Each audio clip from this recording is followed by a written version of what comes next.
school football, you're usually doing something right. This year is a little different story. We're used to this being the semi-state round. It is only the district championship round, but say only. This is the game that a lot of people probably penciled in and circled and said it could be a semifinal or state final quality matchup from the very beginning of this season and every season, and we've got it here tonight for you.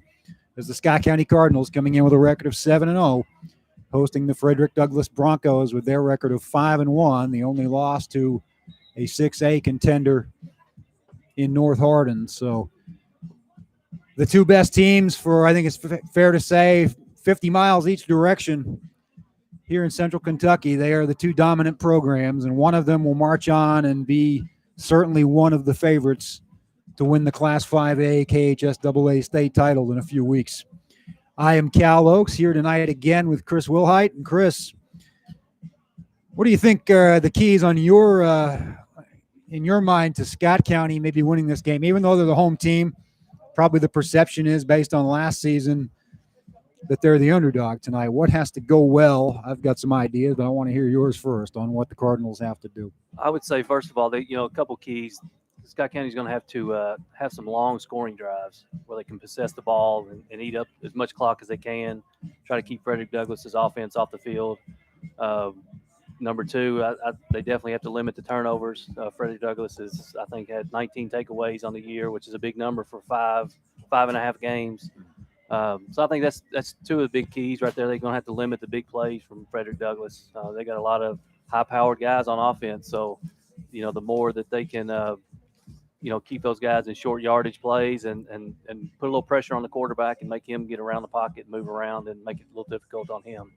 It's big keys for Scott County, I think. I think what's amazing to me about those turnovers you mentioned for Douglass, 11 interceptions on the season from 9 different players and 8 fumble recoveries by 6 different players. So they are well-balanced on defense, and they are certainly well-balanced on offense. We will talk more about that. We're going to have the Scott County Band playing our national anthem. We'll be back with you in about a minute and a half.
Another great job by the Scott County Band as we will continue breaking down the pregame. You mentioned long drives, and kind of hand in hand with that, borrow a term from another sport, unforced errors is to me the big thing. If you look at the 3 wins over the past 3 years, each of these programs has 3 wins over the other.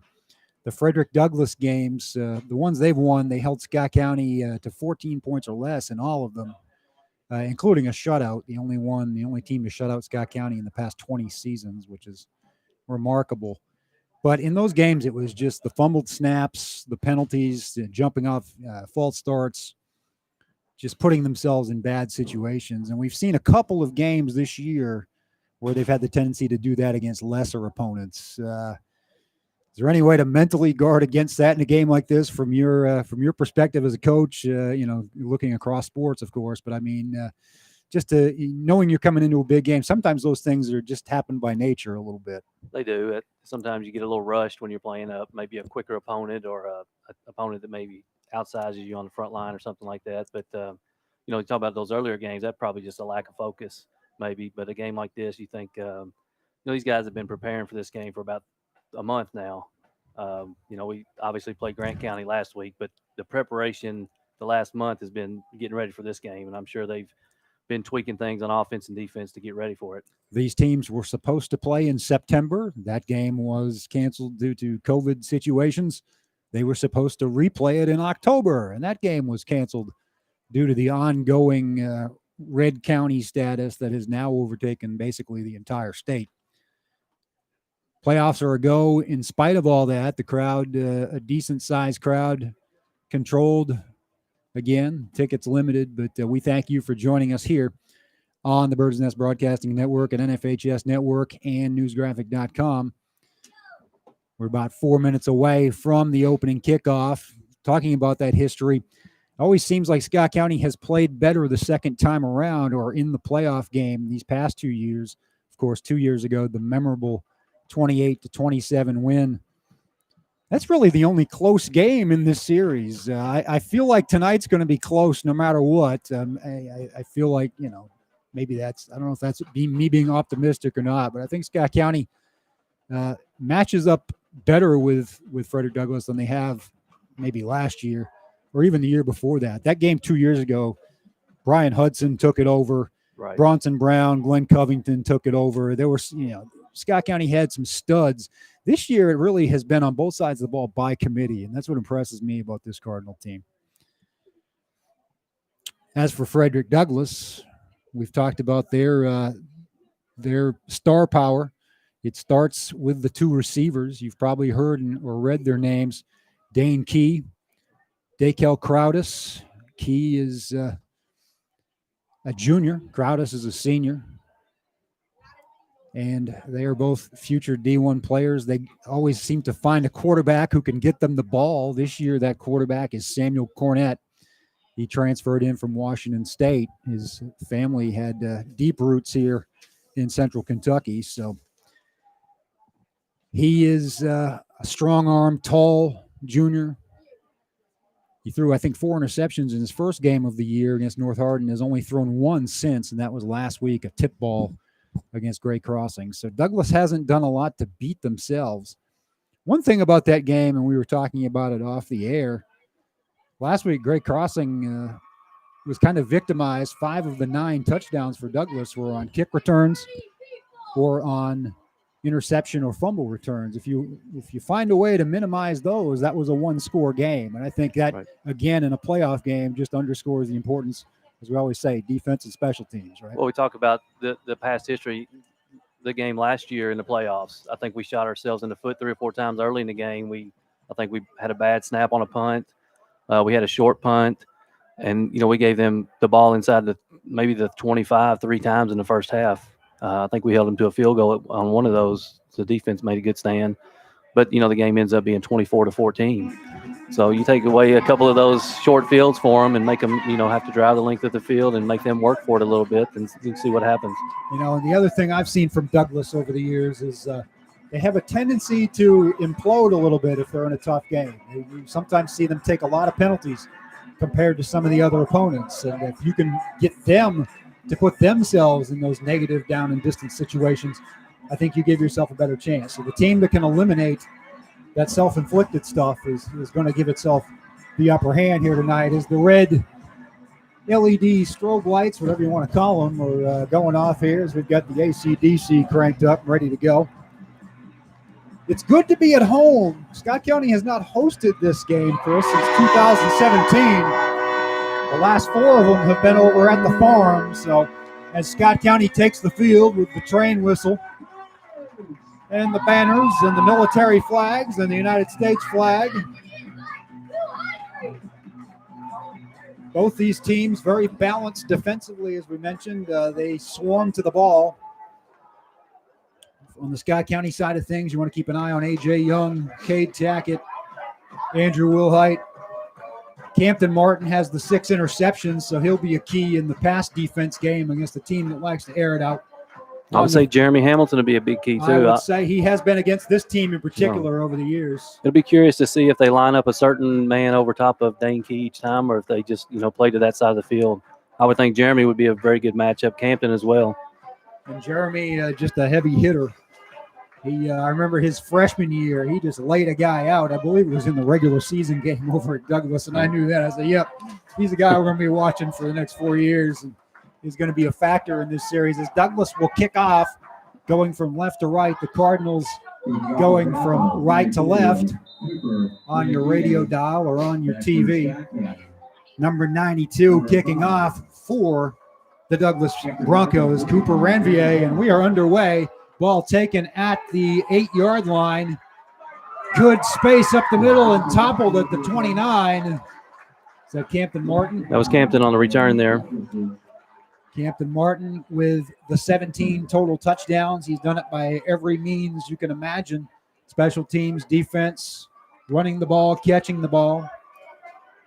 He will come to the sideline here to start this first series, as it will be Zane Patton at quarterback. Jeremy Hamilton, one of the halfbacks, along with Jackson Saylor. Your fullback is Montego Jones, the junior. Hamilton's a junior. It's really a junior-dominated team on both sides. A lot of underclassmen start for the Cardinals. Patton under center at his own 29. He will hand off to Jones. Jones finds room, spins away from one tackle, and gets up close to the marker before he's taken down by Ty Bryant. Cal, that's the play we saw last week. He scored, I think, 2 touchdowns on it. Montego usually takes it right up the middle, but those are more off-tackle handoffs, and maybe they saw something last week that they were trying to work on for this week. It is a 10-yard gain and a new set of downs on the first play. Jones goes 10, and the Cardinals will have the ball at their own 39. Look at Paul Garner. He's ready to go out here, flanked out to the left. They're still in the huddle. Now Patton under center. He will hand off to Jones once more. Jones finds room over the left center, left guard, left side to about the 45. He'll gain 6. 2 good gains early for Montego Jones, the fullback. Such an important part of this offense when it's going well, Chris, if they can get the fullback running downhill. That's right. And it sucks those linebackers into the middle, and then that opens up the outside for Jeremy and Campton and Jackson Saylor. 2nd down and 4. As Garner will be split out to the other side this time. Patton calls the play.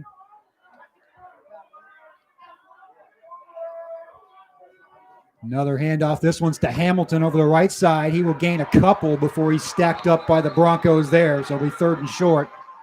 Ran out of room pretty quickly. Jeremy likes to kind of soft step it over there and follow his blockers, but things just kind of collapsed on him in a hurry that time. Yeah, there's Caden Johnson on the tackle. That's 2 in a row he's made from his linebacker position. Johnson was a big force last week, had a touchdown on the defensive side of things and made several stops. As we mentioned, they beat Great Crossing last week, 62-21. A lot of that was not on the offensive side. They scored 4 offensive touchdowns, and they certainly flaunted their weapons, but this defense has been opportunistic. And Scott County, a big down here, 3rd and 2. In motion is Campton Martin. Hand off to Jones. It was kind of not the cleanest of handoffs, and he will be stopped at least a half yard, maybe a full yard short, although there's an official on the other side who marked him back even farther than that. So, yeah, it'll be a good yard and a half. Interesting to see. You talked about the short fields. Do you give them one here? Do you let Patton Pooch punt it? Or do you just get aggressive early?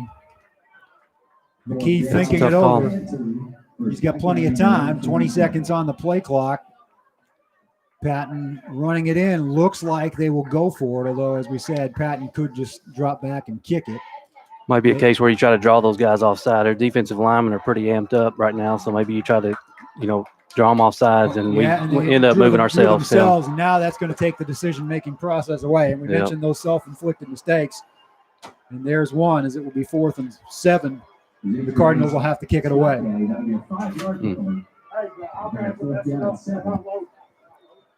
They're not loaded. So Scott County forced to punt after 1 first down on its opening series. Back for the Broncos is number 7, E.J. Cooksville.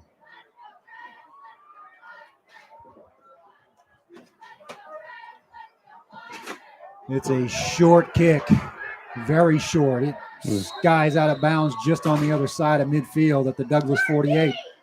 He almost might have well have gone for it. Mark it at the 49, a 9-yard punt. Yeah, it looked like he was trying to angle that away from the return man and just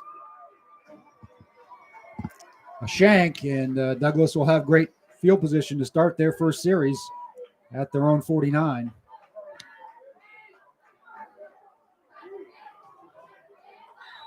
Scott County doesn't punt often. That's part of the problem, right? Right. That's what I was getting ready to say. There's not a lot of practice on our punts. It's been probably a month and a half since they had to. It looks like Douglas jumped there. And I think it was Jagger Burton. It was 62. The prize left tackle. I think the Scott County shifted their line early, and I don't know if that was something they've been working on, but their shift caused those guys to jump off sides. So it'll be 1st and 15, and that's good news for the Cardinals as they catch a break after the short punt. Darius Neal is the tailback. He's the lone setback, and the shotgun is Cornett. He hands off to Neal. Neal gets out past midfield. Good run as he's past the first down marker as well to the 40. Inside handoff, and it was good for 16 yards, and the Broncos are in business. 8:54 to play, first quarter. Yeah, he got through the line pretty quickly on that play. Kate Tackett came from his outside linebacker position and made that tackle. We're scoreless early here at Bird's Nest Stadium. Cal Oaks along with Chris Wilhite. Samuel Cornett, the quarterback for Douglas, hands off to Neal again. Same play. Same play. This time covered up much better after a yard or two. Number 61, Spencer Wood on the stop. We'll call it a gain of 1, 2nd and 9. Got a lot better pressure on that play. Linemen were able to get in the backfield and make him cut. And the rare solo tackle by Wood there. Cards don't have many of those. It's another handoff to Neal, and that's going to be for no gain, as that is a scrum of about 4 or 5 Cardinals. Wood was involved.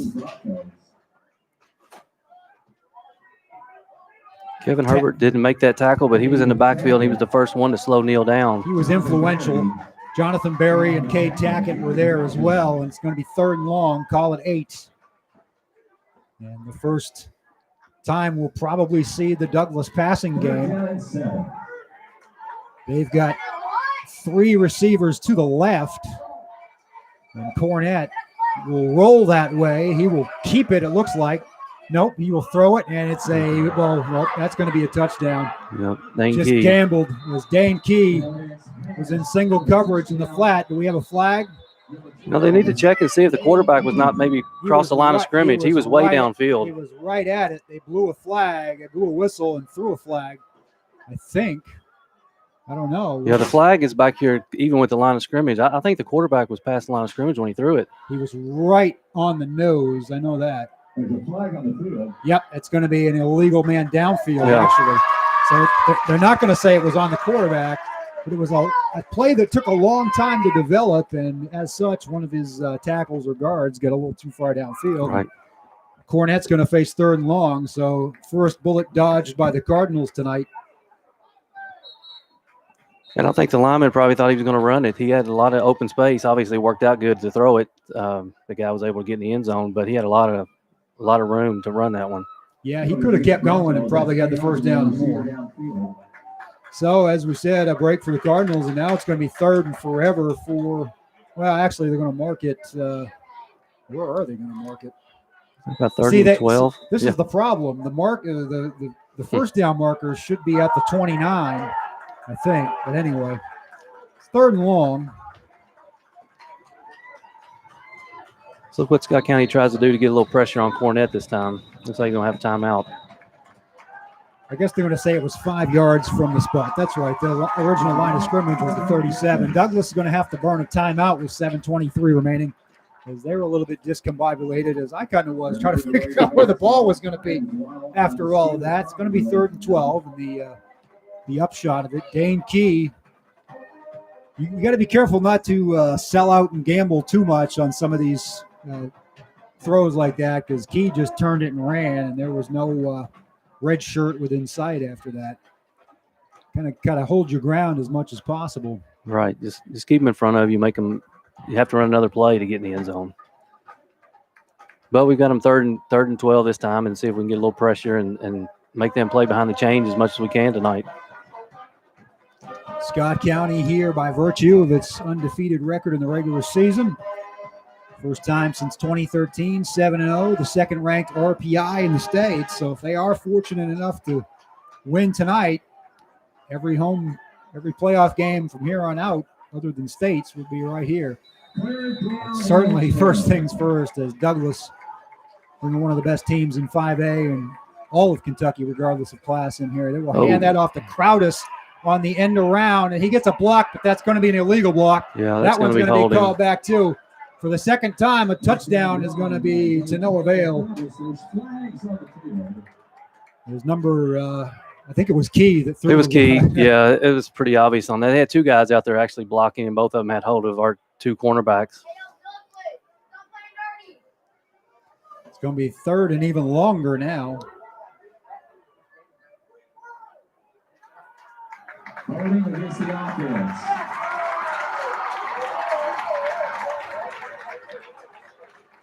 Holding and probably a block in the back too. I think whichever one they called was going to be accurate. So we said Douglas has a tendency to pick up a lot of those penalties, and Scott County's got to take advantage. They've certainly been saved by the bell here a couple of times. Well, they've cost ourselves 2 touchdowns already. Yeah, that one. They've scored on both of these long runs. That one, the hold or the block or both certainly is what set him free. Yes. The first one, I think, might have been a touchdown regardless. So the Cards certainly got lucky there. Line of scrimmage will be the Scott County 47, so 3rd and 17, 10 yards from the spot. Cornett in the shotgun. He will have plenty of time to throw, and wide open. And that one is not going to be called back, as high stepping into the end zone is Neal. There is Neal. Came out of the backfield, and I guess nobody picked him up. Certainly not. Just pay so much attention to those gifted receivers on the outside that Neal kind of snuck in there. And there's a flag after, but I think it'll be taunting or something. Yeah, but it's way back here. Wait a minute. Up the field at 29. Is it another? They're going to call this back again? Douglas is clapping this time, so we'll see. Oh, a sideline warning. No, it's just a 5-yard penalty. He's telling Coach McKee, but it must have been after the play. So a lot of laundry on the field here early, but this touchdown by Frederick Douglass is going to stand, and it will be at least 6-0. Ranvier will attempt the extra point.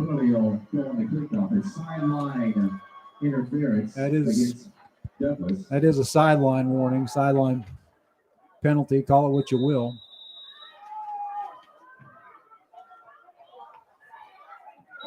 Kick, good pressure, but it splits the uprights. And with 7:02 remaining in the first quarter, it's the Broncos 7, the Cardinals nothing. On a 47-yard strike to a wide-open Darius Neal from Samuel Cornett. That is Cornett's 20th touchdown pass in what is a very short season, only their 7th game.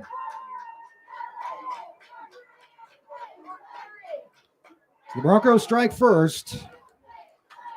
Third time was a charm, I guess, there. It was, yeah. 3 long plays. Luckily, the first 2 were called back for Scott County, but the third one, Neal snuck out of the backfield and had a little short route and was able to run it in from about 30 yards out. Nobody touched him. Nobody was near enough to even think about it.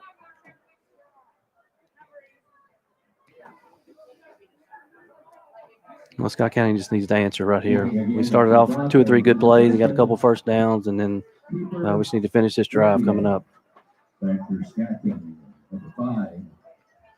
Camper Martin, 25 is Jeremy Hamilton.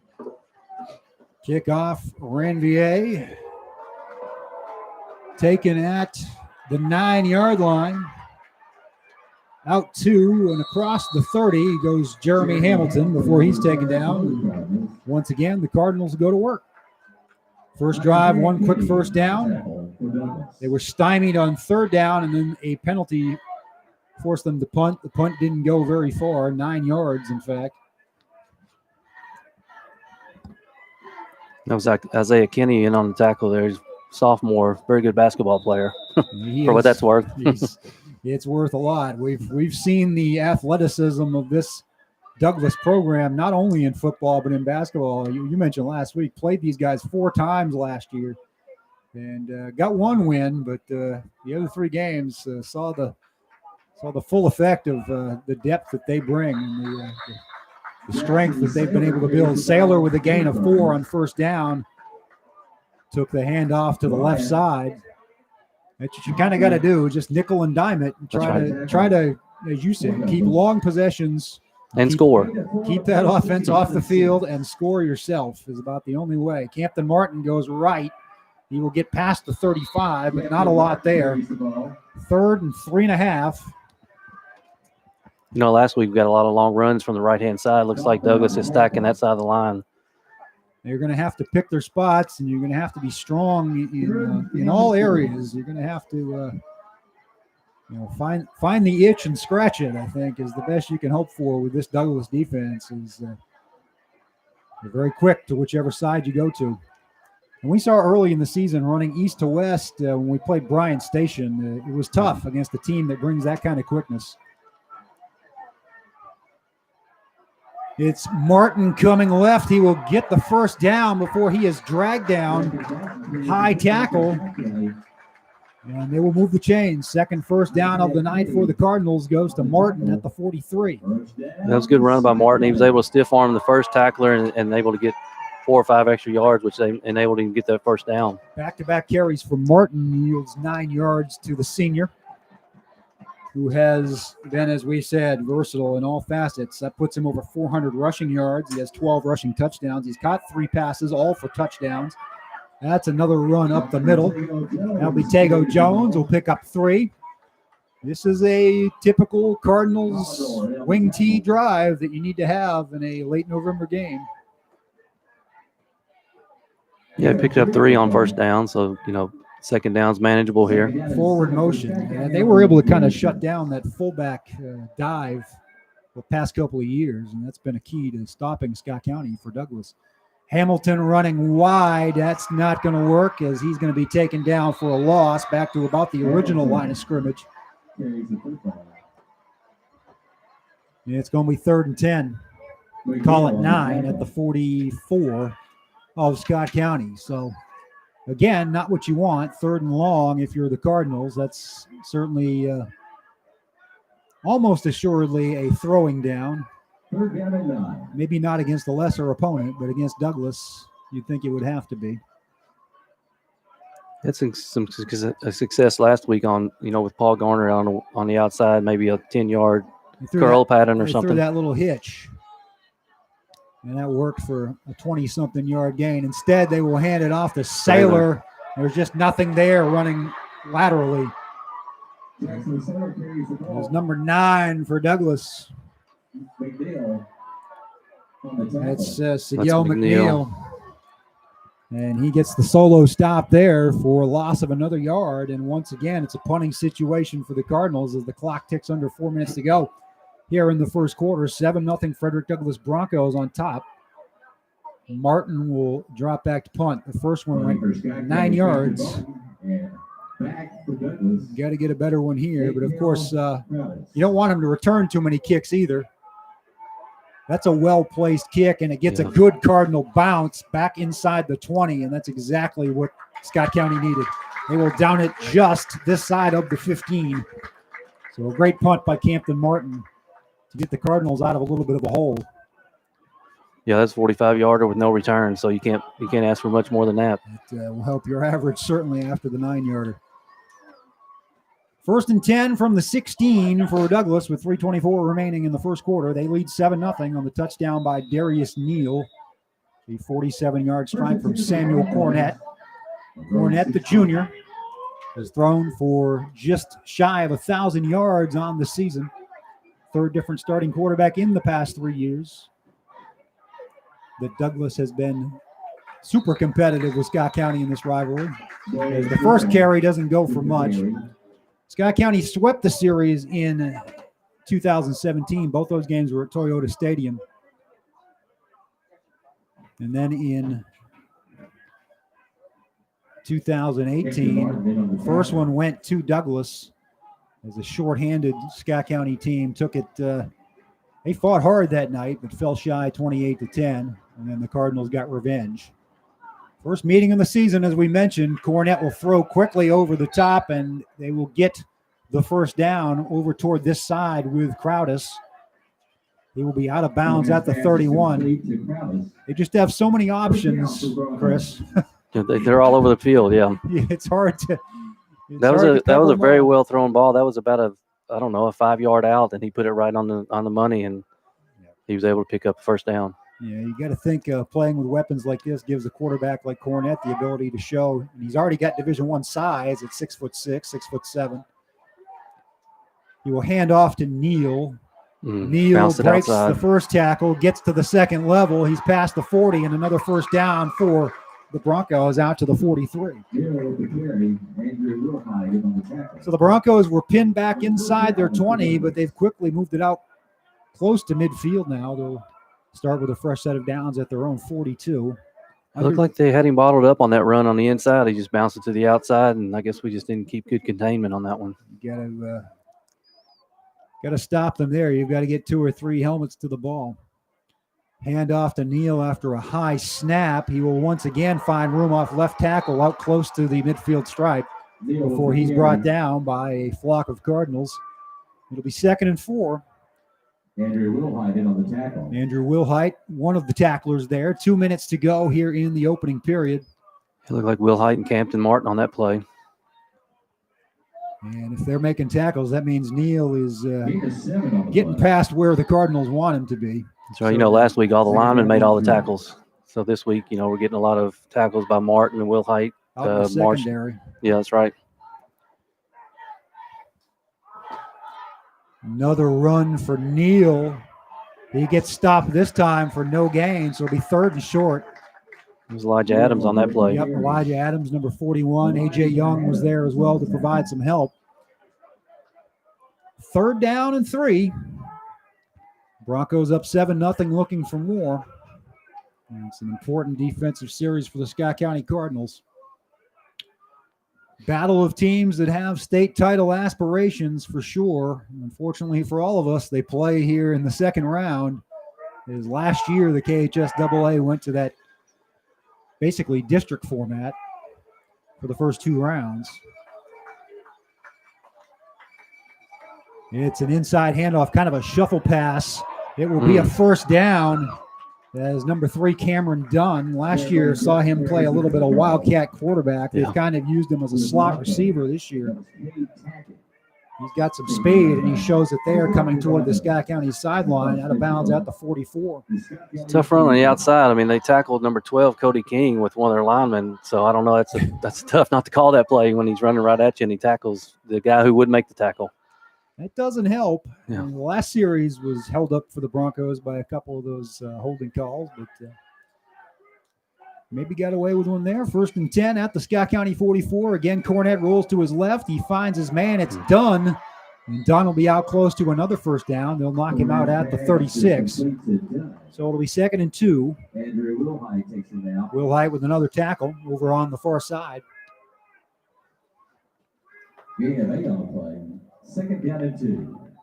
That's a pretty good throw again. He's rolling out to his left and throws back with his right arm. Yeah, hard throw for a young kid to make. And he has done it a couple of times now, kind of against the grain. It's a timeout for Scott County. 39 seconds remaining here in the first quarter. Frederick Douglass leads 7-0. And the RPI rankings of those teams. A lot of good teams in this 5A division, Chris. If you look down the list, Covington Catholic, Bowling Green, South Warren. And those two play each other tonight too. So you got two teams, another 2 teams that are in the top 6 in the state are going to be knocked. One is going to be knocked out. O-Town's number 1. Owensboro has been number 1 in the RPI. They made it to the, I believe, semifinals last year where they lost to Douglas. Maybe it was the 3rd round after Douglas knocked out Scott County. So that's a team that's got some experience.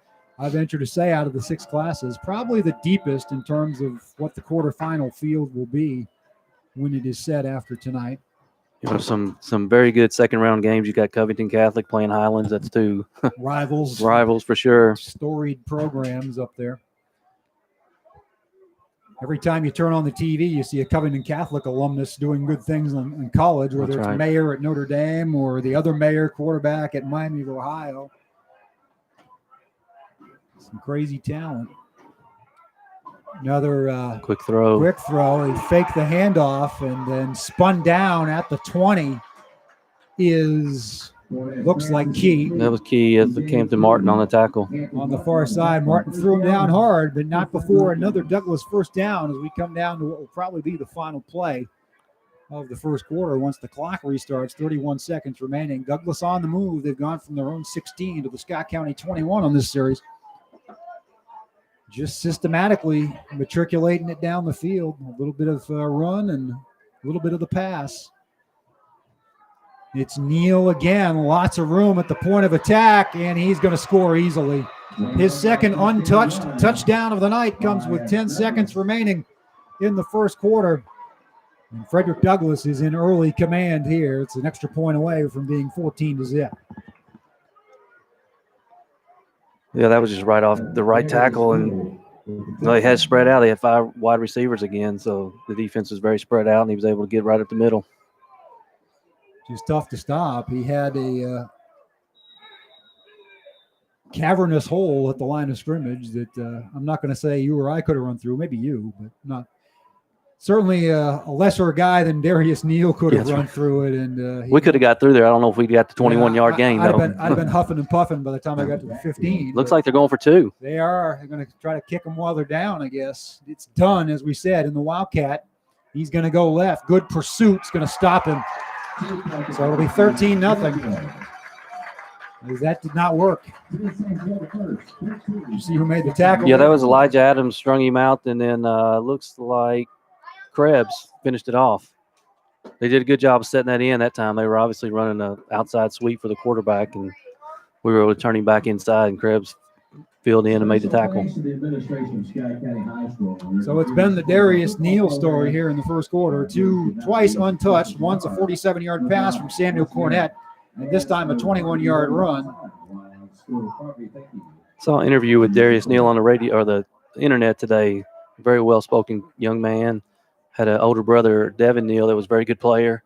Talked about his father who played, I believe they said Baylor University, yes, possibly. So that is true. Very good bloodlines in that family. I think, isn't the older brother playing at Baylor? He could be, yes, I think so. That might be it. So, no shortage of D1 talent coming out of this program the past few years. And some good kids. You talk about Jagger Burton and Walker Parks and DeKell and Dane Key, and they're tough. They're tough to beat. And they've got a 14-0 lead here tonight. Hamilton on the return again gets to about the 30 before it is smothered by the Douglas Broncos. Brought down by a herd of Broncos. And they're the kind of team when you give them the running start, they just have a certain swagger to them. We've seen it in basketball. It's tough. Swagger's a very nice way to put it, Cal. Swagger's a good way to put it.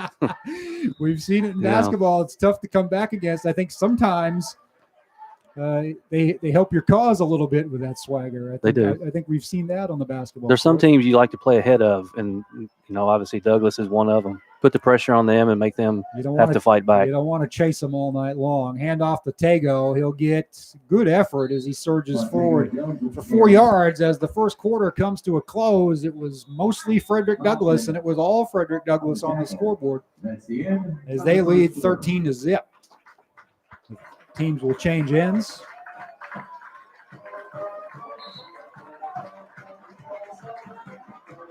Just like see Scott County put together a good drive and march it down the field and be able to put one in the end zone. You just got it within one score.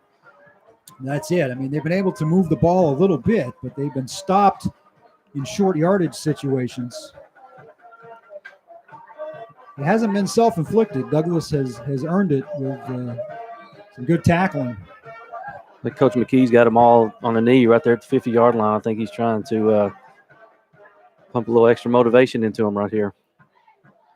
We've seen this from the Cardinals before. We saw it kind of reminds me of the state final against Mayo a couple years ago, where they took some early shots and got behind and had to play catch up all night. And it was kind of a 50-50 game for the final 3 quarters. But you have to climb a hill like this against a team like this, and you're going to be in a lot of trouble. It's tough. We need to probably generate a couple turnovers maybe here in the second quarter. And we've not been in this situation ourselves this year. No. Bryan Station game was down to the wire. We scored late to win that game, but the rest of the games have not been, too close in the second half. The Ryle game is the only other one that Right. stands out. GRC was close for a half, but they ripped that one open. It's a tough schedule. Bryan Station and Ryle both in the hotly contested 6A tournament, the Trinity Invitational, you can call that one. But those are teams that have a chance to go far, at least as far as the bracket will allow them. Douglas and Scott County had a long time off before last week. Neither had played in at least 5 weeks. Patton's going to throw He's a got a man couple of open. good fakes. He's got Saylor deep, but it's well defended by number 11. It's Isaiah Kinney again. Kenny, the sophomore, as you mentioned. Jackson had a couple steps on him. McKinney closed in fast right at the last second, was able to knock it down. They bid on the fakes a little bit, but they have that closing speed. They definitely do. And the line did a great job giving Zane plenty of time to throw that long ball that time. So it's 3rd and 6. Last week we saw the Cardinals throw a lot on first down, and they were kind of getting ready for this week, as Coach McKee just flat out said. You're going to have to throw the ball to beat Douglas. There's no two ways about that.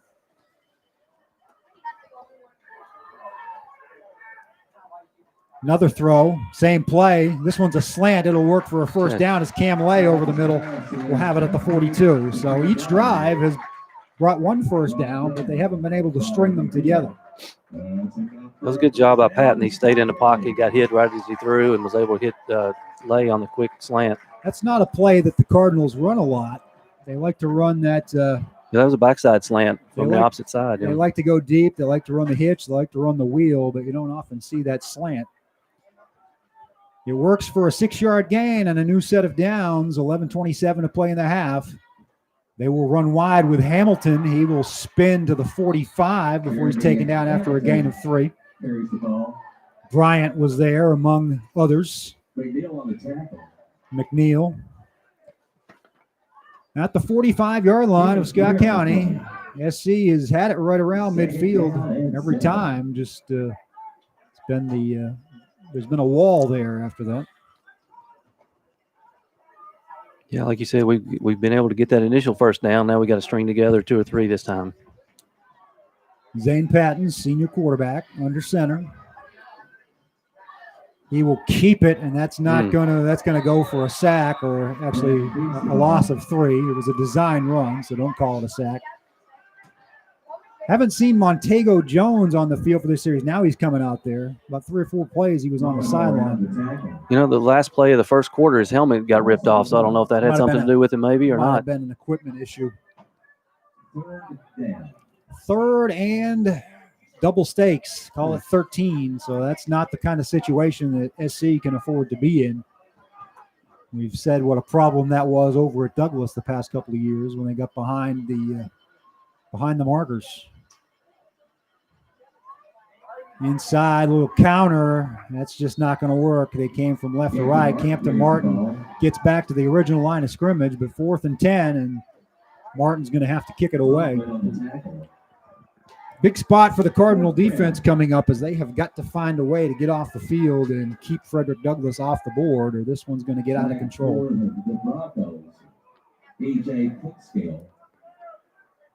Try to run a little counter play that time, just getting, they pursue to the ball so quick, maybe catch them over pursuing. Not a play that's going to work against this team much. That's right. That's another good bounce on the kick by Martin inside the 30 to the 27. And that's where Douglas will go to work with 9:20 remaining here in the first half. Broncos lead the Cardinals 13-0. District championship, round 2 of the 5-round playoffs. Round of 16. One very good team is going to be done for the year after this. And as you mentioned, in the western part of the state, similar situation over in Bowling Green. Warren County. So Well, and starting next week, it kind of goes back to the rankings. So yeah, and then you could be playing a team that's 3 hours away. That's right. And I kind of wish they would do that from the beginning. I think it would be a fair situation. I understand why they don't. Neal goes up to the 35, another good run on first down, and he will pick up 8. Darius Neal has been the story. When you have a running back like that, just opens up so many things when you have those weapons on the outside. Yeah, they spread you out with 4 or 5 wide receivers, and then it just opens up so much more running room. It's the very definition of the spread offense. 2nd down and 2. 2nd 2, Neal, the lone back with Cornett in the shotgun. Now the play will be whistled dead. Flag on the field. We've got a false start, or they have too many men in the backfield, maybe. Yeah, I think False start, it's going to be against Douglas. It is. Procedure against the offense. Procedure penalty will march it back 5 to the 30. 2nd and 7.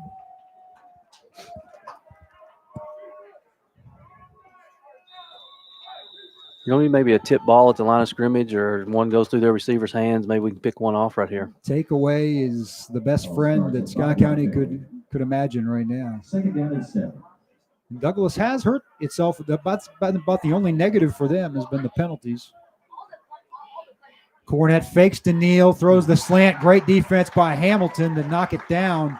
It was going to be a tough catch anyway. It was thrown a little low to the tight end. To Isaiah Allen.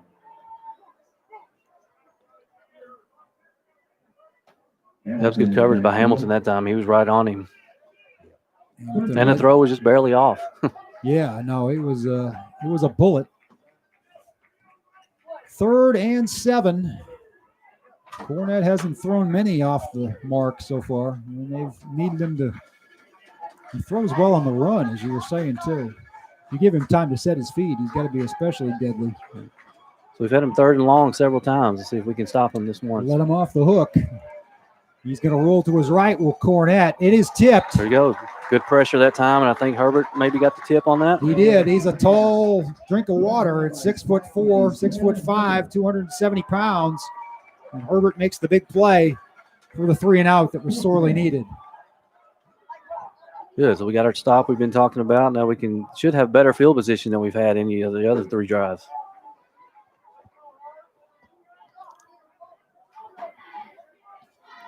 First punt of the night for the Frederick Douglass Broncos. It's probably not something they have to do too often either. Good pressure coming after him. Got time to return it. It will have return written all over it, but they covered it pretty well. There's going to Face be mask. 15 yards tacked on, either a face mask or a horse collar as Hamilton on the return. And what you don't want to do is nullify Give it back to him. That's Yeah, right. Just walk away. Scott County should start this next drive in Douglas territory. Flag on the field. Yeah, that should be definitely a 15-yarder. Yeah, that was not your garden variety. Face mask defense.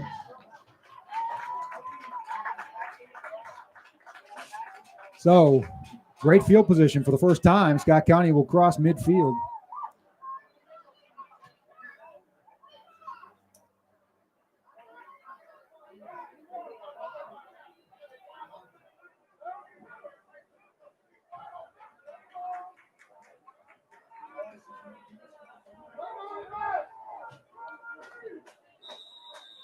Cards out the Broncos 43-yard line.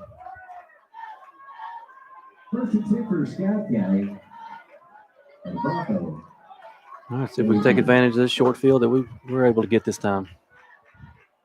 In motion is Saylor. Patton will throw. He's got a man out there, but it's tipped and almost picked off. Very fortunate for SC. Pass is intended As that was tipped up in the air, and then for Hamilton. I think Bryant had a shot at it. Ty Bryant, leading tackler on this team, but he's big in the takeaway game too, and he almost had one there. That first down throw again. 2nd and 10 as it does not work out. Patton had pressure coming, had to get rid of that ball in a hurry. He was getting hit as he was throwing the ball, and once got again that affected. window closes quickly. Jeremy was open just for a split second. It closed up quick. Hand off to Tago Jones. He will find a little bit of room, about 5 up the middle. So good gain on second down. Makes it 3rd and 5. Certainly 4-down territory. You're down 13-0. 7:43 remaining in the half. Gain of 5 on the play. Patton getting the play from Coach Jim McKee in his 24th season. Over 200 wins. State title in 2013. 3 other trips to the state final. Trying to get them back this year. Stacked up at the 35 is Martin, and it will be 4th and 2. And what's your play call here? Well, we're definitely going for it. And that's Joyner again, number 16. He's been out on a lot of plays tonight. Davis Joyner, he's another one of those names that's been a frequent flyer on the tackle sheet for the past 3 years for the Broncos. They're very experienced on defense. When you look at Bryant, Joyner, Warner.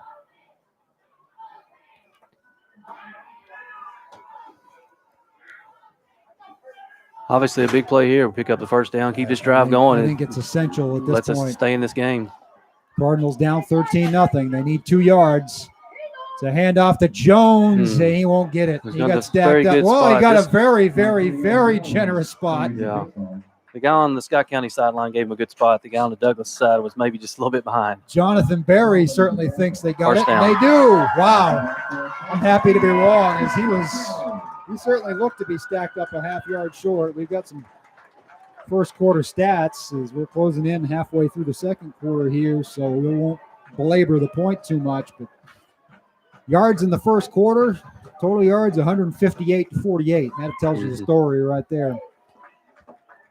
Good stop to get the ball back here, and an important first down at the Douglas 33 for Scott County. Jones, nothing doing there.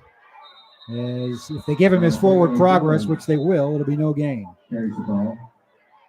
2nd and 10. First down for the Broncos. Gauntlet. Jones carried it 6 times for 28 yards in the first quarter. So he provided most of the Scott County offense. It's been a lot of Campton Martin lately until Jones on this series.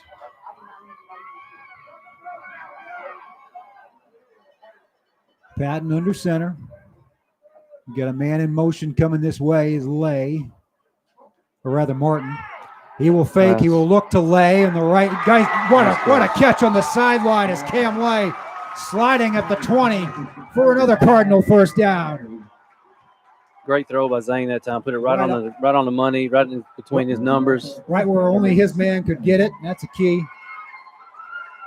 We saw that play last week too. Picked up a couple nice first downs last week on that play. Cardinals in the red zone for the first time, chasing a badly needed touchdown. This is just so reminiscent of the past couple of years.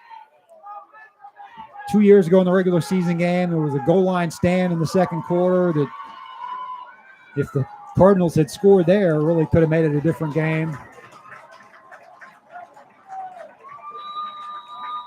They've got the crowd into it for the first time, and there will be a timeout with 4:46 remaining in the half. Cardinal fans haven't had a ton to cheer about until this series.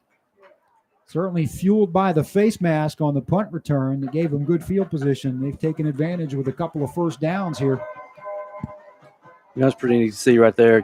Cam Lay gave Zane a big bear hug after making that catch. That's 2 guys that have, been in the Paid their program dues. and paid their dues. And Yeah, we mentioned not a lot of seniors on this team, but those are 2 that have made an impact on the offensive side of the ball. definitely. It's a very junior-heavy squad that doesn't want to say wait till next year. They want to find a way to get this one tonight. It could be a totally different game if they can get in the end zone here before the half, as the defense is giving them life. A badly needed 3 and out set this up. Usually you get a lot of juniors playing, but you get the nucleus of the team. You got Campton Martin, Zane Patton, That's Cam true. Lay, Jonathan Berry up front. It is. There's a fair number of seniors. I'm thinking back to a game earlier this year where there were a lot of extenuating circumstances this year, but of the 22 starters, I think that night 15 might have been underclassmen. That's right. Which is an incredible number for this program. You just don't see it very It's not, often. and you're right. It's not a big senior class, but they definitely guys that contribute. There's Martin again. A counter to the right from Martin. He just gets hit early and often. There's 2 or 3 Broncos. Bryant there. Again, along with McNeil. Those are just so hard to block on the outside. Give him a couple. 2nd and 8 at the 18. Got to get something on this drive. I don't even care if it's a field goal. That's right. You've got to get something on the board going into the half. Especially where Douglas will receive the second half kickoff. So we're in a situation where they're going to have an extra possession. Looked like Jones just hit immediately.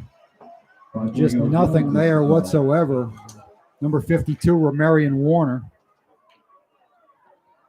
No gain, 3rd and 8.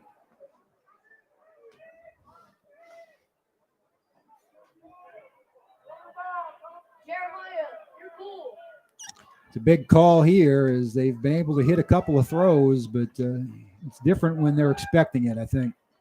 That's right. Plus, you're closer to the goal line and less room to throw. Everything's kind of congested down there.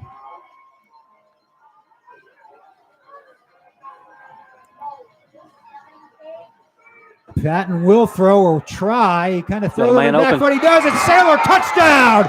Cardinals in the end zone, 18 yards. Zane Patton to Jackson Sailor with 3:13 to go in the first half. That was a great job by Sailor. The cornerback on that side had his arms wrapped around him about the 10-yard line and not letting him finish his route, but somehow he broke loose and was able to finish it off. Beautiful throw, beautiful catch, and the Cards are back in it. Jacob Baines will attempt the extra point and then turn it back to the Scott County defense. They drew him offside. Yep. Now, will they still kick it? Probably. I don't think you want to chase points. Offsides. Defense. Yeah, they usually decline it. They want to keep everything the same. Yeah.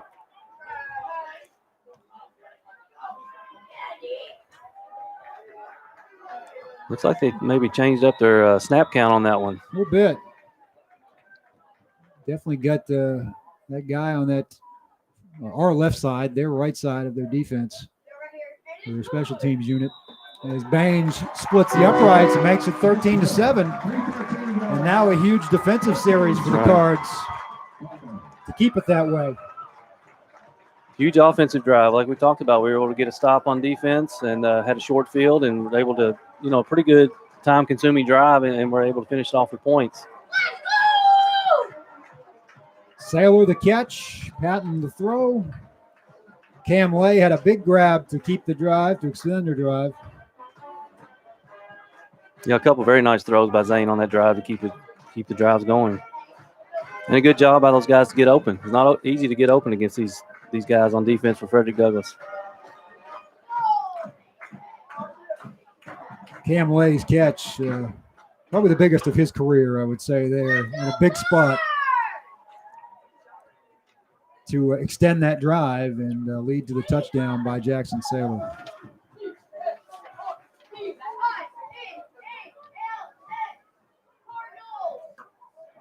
(13-7), Douglas over Scott County here in the district championship.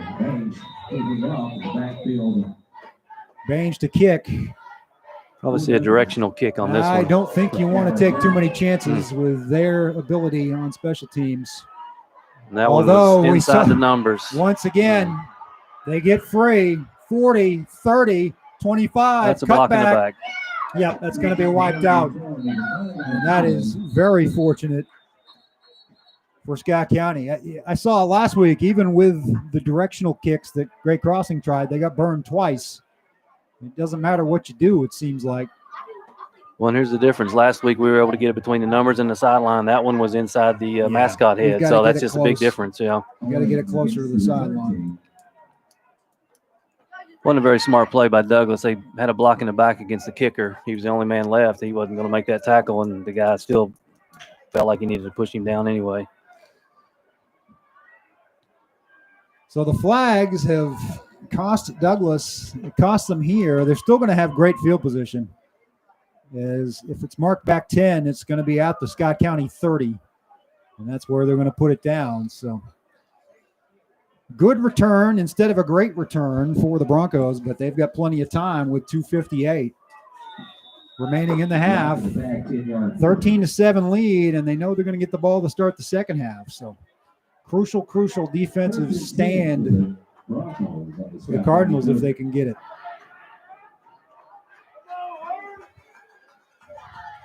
Cornett hands off to Neal. Tackle by Wood and others. Pushes back Neal after a gain of a couple. Elijah Adams was there. Tackett was there. Herbert gets up off the bottom of the pile. All the usual suspects. Second down. Second down and 8 at the Scott County 28. 2:35 and running. Scott County finally just got on the board here, if you're just joining us, on an 18-yard touchdown pass from Zane Patton to Jackson Saylor. Before that, it was Darius Neal with a long catch and a long run. Cornett will fire to the right side.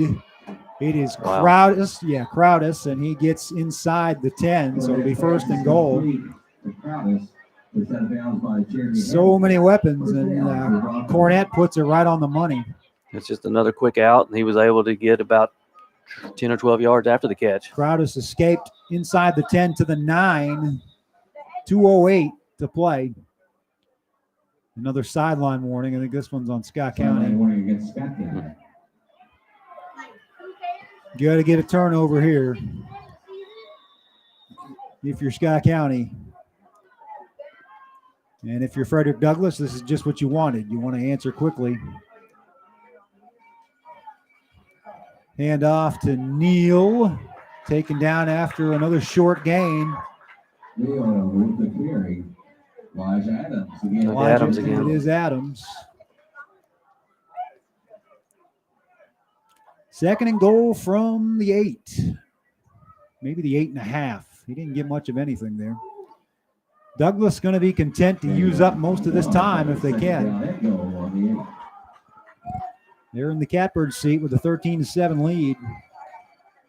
And the ball at the Scott County 8-yard line. Here's Neal going for his third score of the half. He will drag several Cardinals right to the goal line. They will mark him down at the 1. Third and goal. Now you got to find a way to push him back. We'll pray that they mishandle the snap. That's something right. of that nature.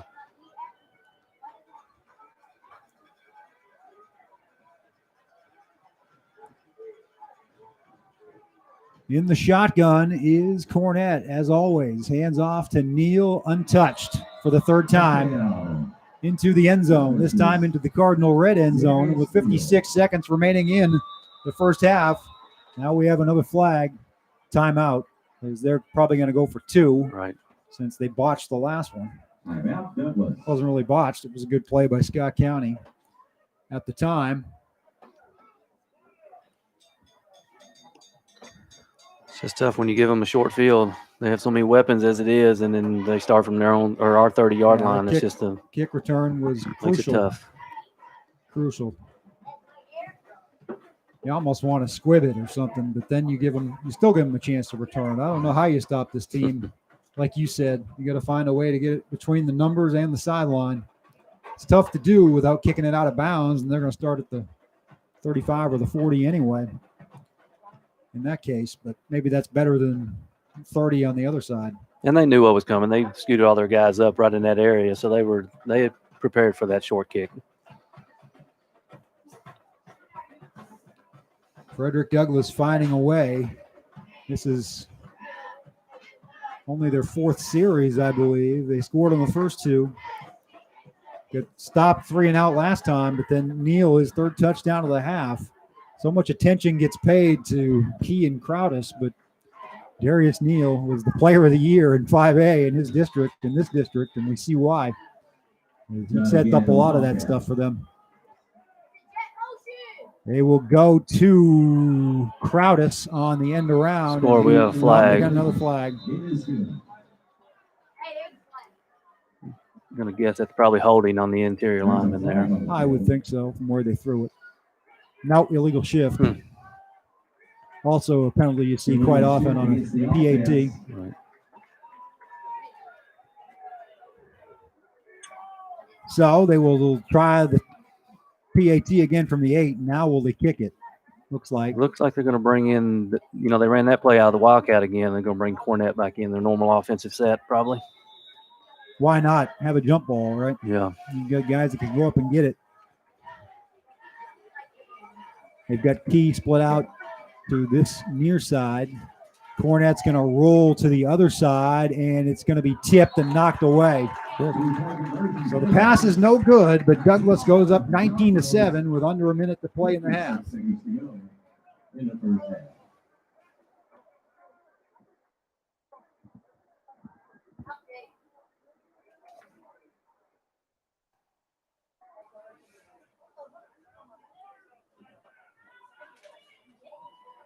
Darius Neal, player of the year in District 6 and 5A, 3 touchdowns.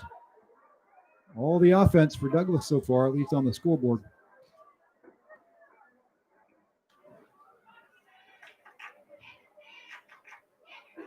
(19-7), Scott County in a 2-touchdown hole. They don't have much time to do anything about it here at the end of the first half, 56 seconds. We'll see if they kick it deep again. They've kicked it deep on their other scores, and we've been able to, have a decent couple returns. Maybe we can break one loose and get it out past midfield with 56 seconds, maybe punch one in the end zone real quick before halftime. Guys got to have a lot of speed on their cover team. Yep, Martin and Hamilton back for the Cardinals. It will be Hamilton. He gets to the 25 before he's gobbled up with 50 seconds remaining. Cardinals have 50 seconds to go 75 yards.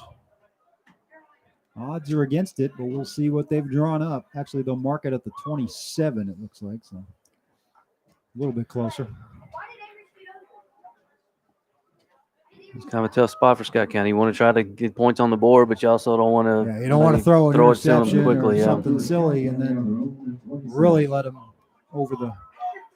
But at this point, you have to get points. You have to try to go for it. You got to find, the season's on the line. Little pitch to Martin. Looks like Sailor. Sailor. It is Sailor. First down, able to get out of bounds, stop the clock. At the 38, 39, so gain of 12 for Jackson Sailor. He has the touchdown. That was an 18-yard pass from Zane Patton. Here he gets the run for double digits, call it 11 to the 38. As you said, the big key there was getting out of bounds. They only used up 7 seconds. Try something like that again, I would think. Use the sideline as your best friend. Now, that was a dangerous handoff as the counterplay was more than snuffed out. A couple of Douglas Broncos were almost there to take the handoff themselves. Looked like 96 was going to take that one.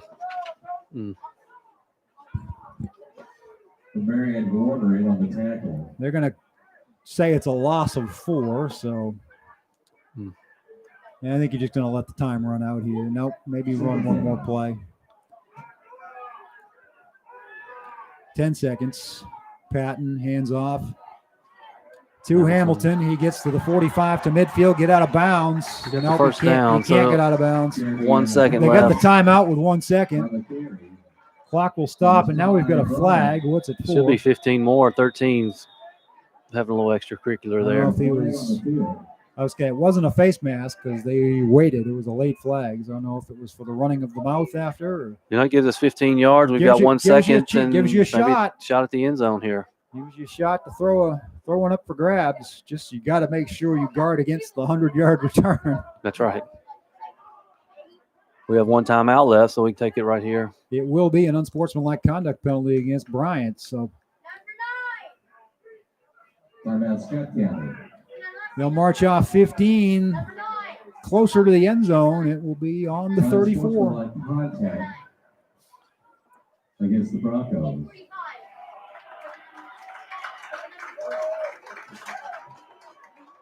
Got to give him time to throw.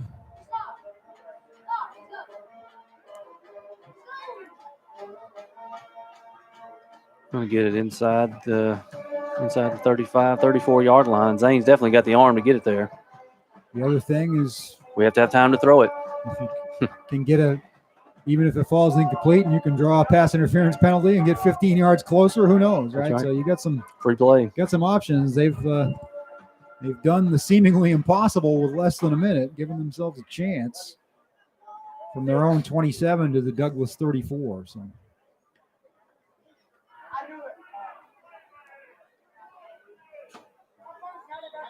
Curious to see if Douglas doesn't try to bring some pressure. They can, a lot of those guys can cover one-on-one on the outside, and then they can bring a blitz up the middle or something.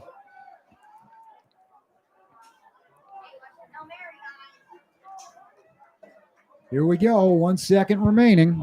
Time for one play. Barring an untimed down. Patton directing traffic, trying to get Saylor a little closer to the line of scrimmage here. Now Douglas, after they see the formation, calls a timeout. So chess match going on here at the Nest. As they had a timeout, they might as well use it. That's the last one for either team. So can't carry them over. That's right. Can't take them with you. Wasn't much of a different set for Scott County. They did have Jeremy Hamilton split wide, so they did have two receivers on one side, but yeah, it was interesting. I guess they're going to flood the right here. And looked like they put Saylor alone by himself on the left side, though, so maybe they're going to try to throw back to the left. hook and ladder's a possibility too. Right. That play's been in the playbook for a while. A little while. Also, the old 2-point play, the flanker. I don't know if they have a flanker that can throw it this year the way that Glenn Covington or McCaleb Coffey have been able to in the past. That's right. That's another option. Campton Martin can do anything, so you never know. He could be in that kind of a situation. Very good arm. We'll see right here. Patton straight drop, heaves it. He's got a man. It's a jump ball knocked down, incomplete, and that should do the half, barring a flag, and I don't see one. So your score at the break, Frederick Douglass 19, Scott County 7. Halftime, we'll have some stats. Maybe talk over what we expect to see in the second half. Good throw. Heck, gave ourselves a chance. It looked like it hit off of Douglas's helmet, the guy who was guarding Jeremy there. So at least we gave ourselves a chance right there. Had a crack at the end zone, which you wouldn't have thought, having to go pretty much the distance in less than a minute.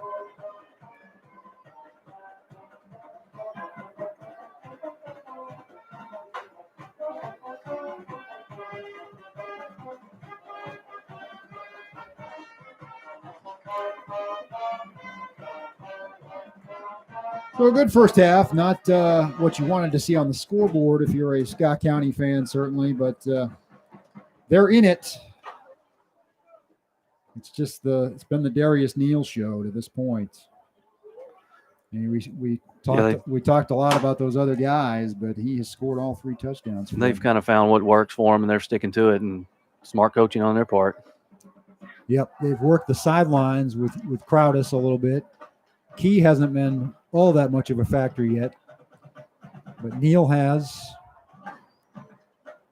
to the tune of a 47-yard catch where there was nobody in his zip code, and a 20-ish yard run. I think it might have been 18 yards where he was also pretty much all alone. Right. I'll call it a 21-yarder.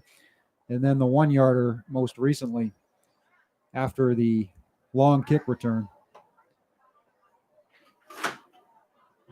Scott County picked up its only touchdown on the 18-yard throw from Zane Patton to Jackson Saylor. That was set up by a couple of key first downs, one by Montego Jones on a 4th down run right at the stick, and then a sliding catch by Cam Lay after that.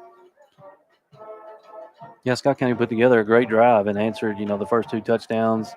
This kick return really hurt on that one. That was after the 3 and out by the defense, too. Kevin Herbert knocked down a pass. That was the first time and the only time the defense has gotten a stop in this game. And, there's been some penalties that have hurt Douglas, but they've been able to overcome them and build this 2-touchdown lead, essentially. If you're Scott County, you can hope that those missed PATs come back to bite them. But, right. You've got to get a stop to start the second half, and you've got to have a scoring drive to give yourself any chance, I would think, on your first series. It'd be interesting to see. There was 3 minutes left when they got the ball after we scored, make them drive at least 60, 70 yards, see what happens. Yeah. 3 minutes is an eternity for that offense, but still, you never know what you get. We have the stats, courtesy of WL Stats. We thank them for their hard work as always. 188 total yards for Douglas, so they were held to 30. They got them all in that last drive there in the second half. Time of possession has gone Scott County's way. I don't see it on here, but they have 15 minutes. Okay. They've run 30 plays to Douglas's 21. Oh, there it is. Yep, 15 to 8:47. So it is just about a 2-1. We said that was a big factor coming in, and Scott County hasn't really beaten itself. You look at penalties. Actually, the penalties are almost all Douglas. 8 for 105, only 1 for 5 for Scott County. No fumbles. No turnovers. That kick return, as you said, just a killer right at that point after the touchdown. Darius Neal, 12 carries, 79 yards. He had the touchdown of 21. He's averaged 6.6 per touch. Other than him, Cameron Dunn, 1 for 7, the only positive yardage on the ground for Douglas. Samuel Cornett, the junior quarterback, puts himself over 1,000 yards for the season. He's got 102 tonight, 5 for 7. 1 touchdown, the 47-yarder to Neal. Dakel Crowdis, 2 catches for 32. He spread it out to Neal, Key, and Dunn on the other 3 catches. Kick return by TJ Horton, probably the play of the game at this point, as it set up the big answer for Douglas after the touchdown, the lone touchdown for Scott County. Just put it back at 2 scores. Yeah. We were cut it to 1-score game. Feels different going into the half down 13-7. You feel like you've kind of held them in check for the entire second quarter, but you only make them drive 30 yards to get that third score. It's really a backbreaker. On the offensive side for Scott County, it's been hard-earned yards, 30 plays to gain 110. Tago Jones, 9 for 30. Jeremy Hamilton, 4 for 19. Jackson Saylor, 3 for 14. Campton Martin, 7 for 13. Zane Patton, 3 for 6, 39 yards. The touchdown to Jackson Saylor, as we mentioned. Cam Lay, in addition to that big catch on the sideline, had another one for a first down on a slant play, so he had 2 for 21. Campton Martin's punted it 3 times, a couple of good rolls after a tough one early. So special teams has been a key, certainly. It's set up a couple of these scores for Douglas. Tackle-wise, Will Height, 4 total tackles. Adams, 4. Tackett, 3. Hamilton, 2. Tackles for loss have been such a key for Scott County, and they just have not been able to push Douglas back as they get that good push up front led by Jagger Burton. And it's just hard to get them in that position. Kaufman with 9 tackles, Bryant 6, Kenny 6, McNeil 6 for Douglas. So they swarm to the ball as always. McNeil's had a couple of stops behind the line of scrimmage. Anything else you're seeing out there that we haven't mentioned? We were just talking about tackles for loss. So we've got, I was just reading some stats from the season. Scott County's 4th in 5A with sacks, and we've not seen one tonight yet. Yeah. So we've had a couple of quarterback hurries, but nothing to interrupt Cornett too much. We haven't called Isaac Krebs' name. He's been the guy that's had a lot of those sacks, a lot of those stops behind the line of scrimmage, along with Herbert. It's been a cast of many. As the Cardinals, it's they gang up on you, but they just haven't been able to do that tonight. They I think, did it significantly better in the second quarter than they did in the first, but it's hard to say because time of possession has been so one-sided. Right. Which was a bit, like you said, it was a big key. We've been able to, we've had the ball 2/3 of the game, but we've, only put it in the end zone once. The drives early in the game, we were able to pick up a couple first downs. We just got kind of to the 50 and were able to kind of stalled out. Yeah, they had a first down on each of those drives that they punted.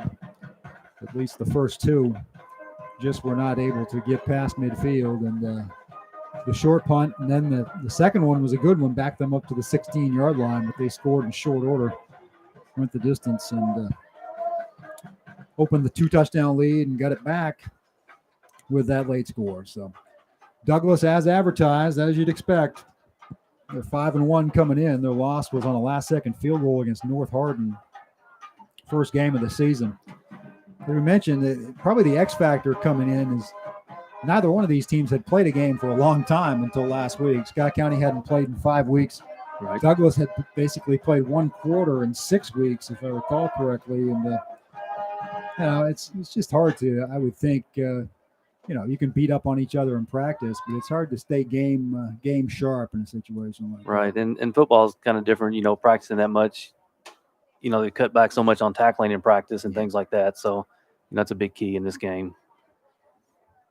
I think Douglas's speed is a big factor. Those guys, you're looking at the tackles, and 3 out of the top 4 guys are cornerbacks or safeties are making the tackles, so they're closing in quickly. It's not like we're making a lot of throws, so they close in quickly on our outside runs. They've got guys who are deceptively fast. You look at them, they look like they're kind of stocky, and you might not think, but boy, they close on it in a hurry. Right, just quick. Kaufman there on the line. He's middle linebacker. He's just quick, very quick. Their pursuit is like nothing that's been seen this year by Scott County. You mentioned the Bryan Station game. That's probably the closest thing. Right. And it's so hard to measure. They didn't play each other, Douglas and Bryan Station. So they both claim to be city champs in Lexington. So I guess they're splitting that one. They do when they can. I mean, and I guess that's a smart scheduling move on Bryan Station's part. Very true. And honestly, Douglas probably wouldn't have had any reason looking at Station's performance the last few years to schedule them. They might have probably thought it was going to be a walkover type game. But that's right. Be curious to see if they play next year. Bryan Station, both Bryan Station and Ryle went undefeated after they lost to Scott County. It was pretty impressive, the runs that they were able to put together after that. So this has been a good Scott County team, regardless of how this turns out tonight. I think this is a team that we'll remember as one that obviously overcame a lot of adversity, like as every team in the state did. But just to get to this point and put together the undefeated regular season with so many fits and starts and restarts and reschedules, and not knowing who you're going to play from one week to the next. And it's been a unique year. If they are able to come back and have a miracle comeback for the ages, we would have any remaining playoff games here at the Bird's Nest. So here on the network, we thank you all for joining us this year. This would be a good time while we have a break to mention our sponsors. I haven't had much time to talk about them tonight. It's been a fast-moving first half. Bluegrass Orthopedics, serving athletes of all ages. Of course, Georgetown News Graphic. Please do read the story online. We'll be there by midnight tonight and pick up all the coverage in our Tuesday edition, our print Tuesday and Friday editions. It's going to be heavy on college sports here for the next month, I think, with the way things have turned out. But as you may have seen today, a couple of guys whose names you may recognize are contributing at EKU in basketball. So we'll have a lot from them in the month of December, along with Georgetown College getting back underway with the Mid-South Conference schedule. So plenty of sports happening. Hopefully those guys can keep playing. I hope so. They've got a few games in early. I know Georgetown's already had to cancel a few games here recently, but it's good to see Eastern, Western. It was not, just and you look at those and you realize, I think sometimes we forget what an incredible run we've had here in Kentucky high school basketball the last 4 or 5 years of talent. When you can turn it on ESPN and see some of these guys contributing at Power 5 and Western Kentucky, I don't care what conference they're in, they're a top 25 team. There's no doubt in my mind they're going to be. They've got the last 3 Mr. Basketballs on their team. I mean, it's very good. Yeah. A couple other Kentucky guys. Even West Virginia, the team they were playing today, they had Sean McNeil. He played at Cooper. Yep. They were in the Final Four his senior year. So, another very good player. Just- They also had another guy who you probably remember, Miles McBride. oh, yeah. Played for Cincinnati Moeller. We played them in the Beach Ball I saw Classic. his So, name.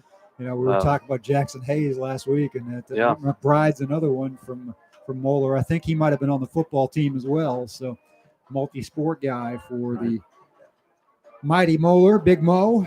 But yeah, a lot of sports is the point, regardless of the high school situation right now. As we talked about last week, going to be on the shelf until January 4th, at least in terms of games. But please do check out the pages of the news graphic. We'll have plenty between now and then to talk about. Denise M. Keene, certified public accountant for your tax and auditing needs. Brickhouse Properties Real Estate, buying and selling made easy. Chick-fil-A, home of the original chicken sandwich. Toyota Motor Manufacturing of Kentucky. Clark's Pump and Shop, return, refresh, refuel. Clark's Pump and Shop with 3, soon to be 4 Georgetown locations. Georgetown Community Hospital, where your health and safety remain their number one priority in these challenging times. West Banco, by all accounts, better. Green's Toyota of Lexington, great people, great cars, think Greens. Ozer Paint and Flooring, your hometown paint and flooring connection. Scott County Veterinary Clinic, where they love and treat your pets like their own. Come join the SC Veterinary Clinic family. People's Bank, working together, building success. See them at 101 Canewood Center Drive. Time to Shine Car Wash, your car will shine at Time to Shine Car Wash. 8 Lexington area locations to serve you. Steve Skierman, Kentucky Farm Bureau Insurance, ready to meet all of your insurance needs. Burger King, home of the Whopper, 2 Georgetown locations, and Domino's Pizza. Check out their new location at the corner of Champion Way and US 25. Yeah, it's just incredible when you think about the guys that Scott County has played against in all sports, Right. Football, basketball. Well, another one I just was scrolling down through here. J.J. Trainer from Louisville today played huge minutes in their win against Eaton Hall. We played those guys last year at Bardstown. I was watching a college football game last week, Cincinnati. Josh Weil, he played for LaSalle. He just trucked the guy in that game. And I'm like, yep, 2 years ago, that was a guy playing Scott County. So this is a school and a program, an athletic program that has never ducked anyone and never will. And that's what makes you better. And boy, we're blessed in this area, in this state, and just beyond the border to have some amazing talent. Right. It's neat to follow those guys after you end up playing them, see how they turn out after their high school careers on into college. Yeah, just to see these guys drafted in the NBA and the NFL that you played against is pretty amazing. I think I saw Justin Powell played for Auburn the other day and scored double figures. So the list just goes on and on. It's amazing to me that Trinity team had all that talent. Scott County found a way to beat them in the first round of the tournament. So it's anything's possible when you show up for work. And Scott County football is going to have to show up for work in the second half to beat a similarly talented Frederick Douglass team. We'll see what kind of adjustments we made. They've hurt us with the run in the first half. Let's see if we try to maybe slow that down and take our chances on stopping the run and maybe getting an errant throw through the air. But Cornett's been right on the money on almost every throw tonight. Yeah, I was watching him in pregame, and he had a little bit of too much mustard on it, and I was like, well, I don't know if that bodes well for Scott County or not. But everything they've had him throw once the game started has been just right on the money, right over the shoulder. And he's got receivers that know what they're doing. He just has to put it in their neighborhood. When it's tough for Scott County, do you get up and press them and they run by you, or do you give them some cushion and try to keep them in front and, give them time to make that completion and then close in and make the tackle? So, just a tough matchup. It's a difficult assignment. It's not it's certainly no picnic, but SC going to try to get things done here in the second half as they are down 19-7. They'll have to get a defensive stop. And we did last year. We were going into the fourth quarter last year. We had the ball driving inside their maybe 10-yard line. We were stopped on downs, but, we were right there. We made up some ground in the third quarter last year. So see if we can do it again this time. It's go time here as we are ticking down. They put 3 minutes back on the clock as I'm looking all around for my mask that I wore here because I know I'm going to need it to get down to the field afterwards and can't find it. Oh, well. Probably it went over the top when I was throwing papers around. I don't know. Probably on that Jackson Saylor touchdown. Probably. I was jumping up and down here. I didn't know if I was going to get to call a touchdown tonight the way things were looking. So it was a big play for the Cards there. They need a couple more of them.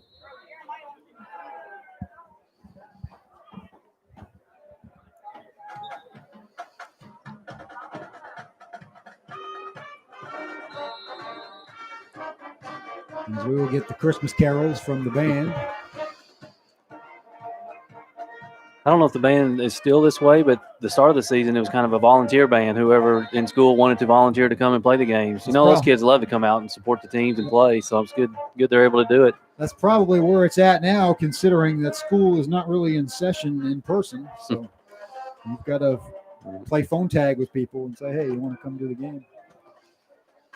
It's a strange year for everybody, but good atmosphere here tonight in spite of it all. Scott County's got a great crowd. Yep. You know, we've probably as many tonight as have been all year. Yeah, I said on the way over to James Scoggin, our producer, I want to thank him, of course, for all his work, and Mike Scoggin and D.T. Wells and everybody that have made this season possible. Saying to him, they're probably going to use all the tickets tonight. I'm not sure they have most of the season. You know, everybody's got their allotment, but sometimes I think probably some go unused for the regular season games. Maybe not the Great Crossing game. That was probably one where every ticket and then some. This was the first time since then that I had seen security out front checking tickets. Well, and as a parent of a player, I know that there was even people today still looking for tickets. So I don't know if we sold past our allotment or, you found your face mask. It was on your face. It's like me when I wake up in the morning, can't find my glasses. Oh, they're on my head. Yeah. Yep. All right. It's that kind of day. It's been that kind of weekend. It's been you lazy hanging around the house and not in your usual routine, and there you go. So. And Douglas has a nice crowd across the way. That's the most we've seen across on that side since the Great Crossing game. I would say all season other than that. Jacob Baines going to kick off. See what he does this time. I noticed at halftime they were working on some squib kicks, him and Coach Ward, so I'll be curious to see what happens. I think you got to try to kick it down there in the corner without kicking it out of bounds. You could kick it out of bounds, but they'd probably just make you kick it again. Some teams would take it there. But probably. Given their ability to return it, they might just make you keep trying. Jacob Baines kicking off for the Cardinals. Back for Douglas. Baines will go the other way. It's a squib. They pick it up and fall on it at the 37. So that's a win for the Cards, certainly. You gain 3 yards if you don't kick it out of bounds.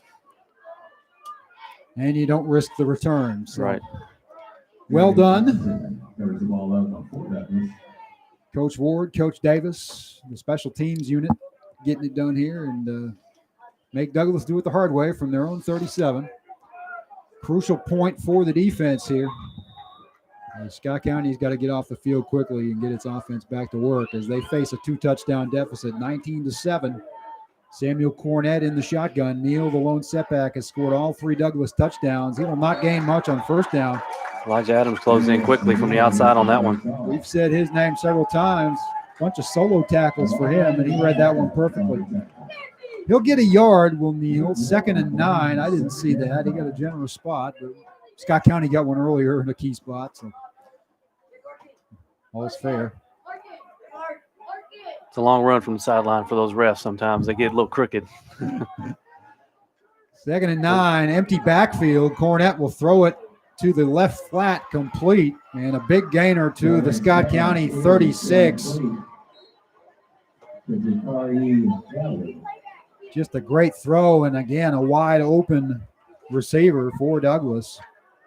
I don't even know who number 17 is. 17, yeah. They must have changed jerseys. Not one that I was going to be looking for. Oh, yeah, it's Jakari Cowherd. Jakari Cowherd. Not to be confused with Colin Cowherd, I guess. Yeah, only 3 receptions on the year. That's why I wasn't expecting it. Yeah. That's number 4. They're at the 37. First down in Scott County territory. Neal again wrapped up on first down. He'll be thrown back. Forward progress will be a 1-yard loss. So That was Adams in the backfield again, slowed him down, and then looks like Spencer Wood finished him off. Second long for the Broncos, who are in control, 19-7. Looking for more.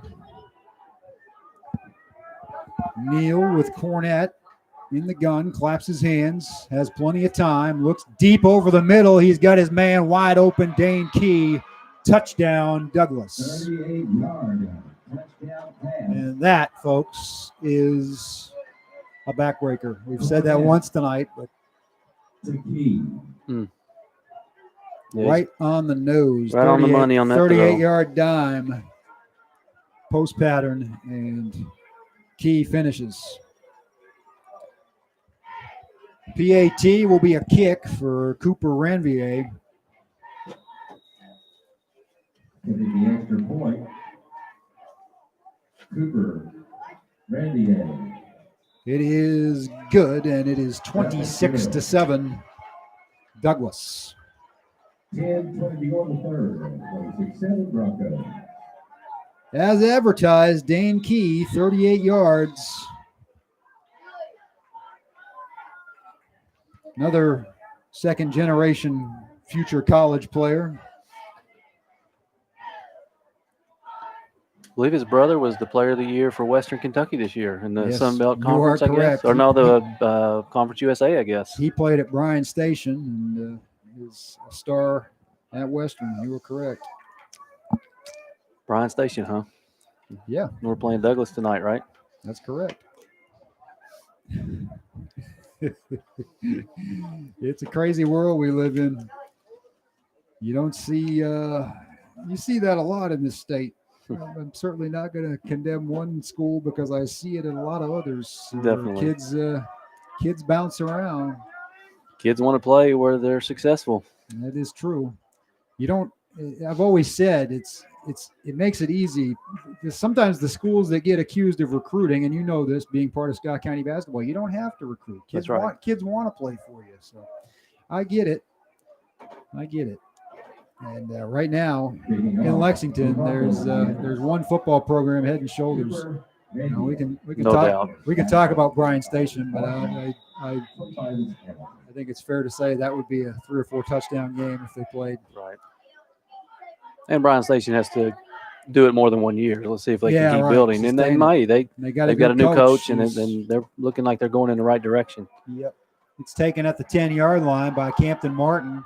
He gets up past the 20, but no more. And Scott County will have a long way to go, and a short time to get there. They're down 26-7, 10-13 to go here in the third quarter. They've got to get points in a hurry, and this is not an offense that does things in a hurry, generally speaking. You know, a lot of times on your special teams, you're playing some younger guys who may, in the next couple of years, be the players. And if that's any indication for Douglas, those guys You are see that phenomenal on closing speed? coverage. Yes. My goodness. They kicked it to the 10-yard line, and we got a 10-yard return from our fastest player. Jones pounding up the middle. Good gain there on first down. Just shy of the marker. It'll be 2nd and 1. Jones carries the football. Jones had himself a decent first half, 30 yards on 9 carries. Didn't see a lot of action in the second quarter. Gain of 9 on the play. Second down. They mixed it up pretty well. He'll get it here again, second consecutive carry. Move the chains, first down at the 36. One thing Scott County does do in this situation, even though they're run-oriented, tempo. They will get up to the line. Right. You see they spot their huddle about 3 yards behind the ball, so they get there quickly. And that's what you got to do at this point. Handoff. Nothing doing. Is that Hamilton or Jones? Looks like that was Hamilton. It was Hamilton, yeah, coming this way. It was Joyner again.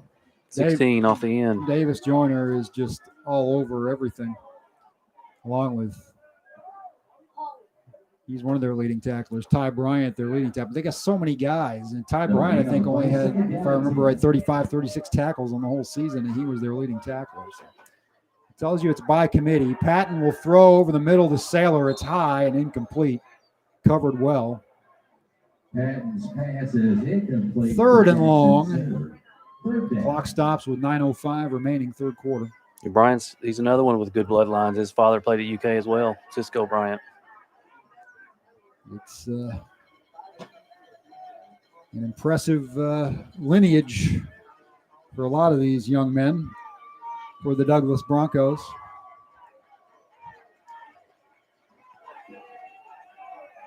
Certainly a program that has gotten UK's attention. UK's recruited a lot of players out of that school. They haven't all decided to go there, Right. but they've shown interest in all of them. Burton is headed there. Patton drops back, spins, fires just over the fingertips of Garner, who would have kept going if he'd made the grab. Pass incomplete. Definitely had a step on him. Fourth down, and Campton Martin will have to punt it away with 9 minutes to go in the third quarter, and not what the Cardinals needed. They got one first down, but they needed a bunch of them.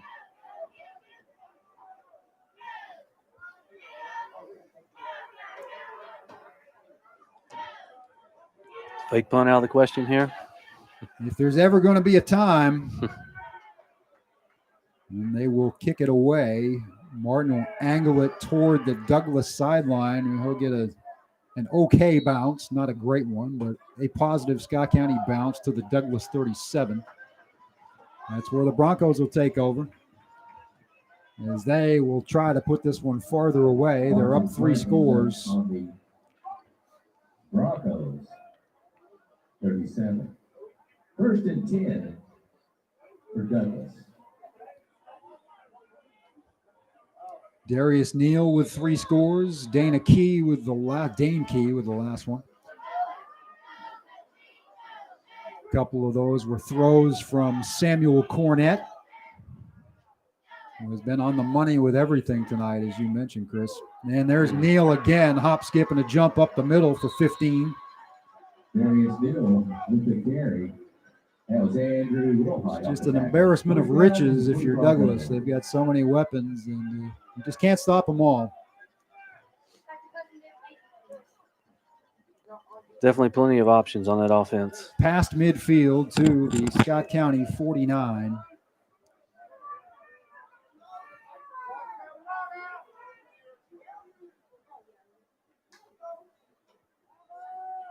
Again, it's Neal. Again, good yardage. Another first down. He's broke free at the 20, the 10, the 5, and he's in the end zone for the 4th time from 49 yards out. His longest touchdown of the night. He just coasted the last 15 yards. That's one of the few runs, though, where we actually missed some tackles. Yeah, we had a it chance. just You broke know, down. he may have got 5 or 6 yards on that run, but that was probably the first time that we had actually missed a few tackles. A bunch of them, and he made them pay.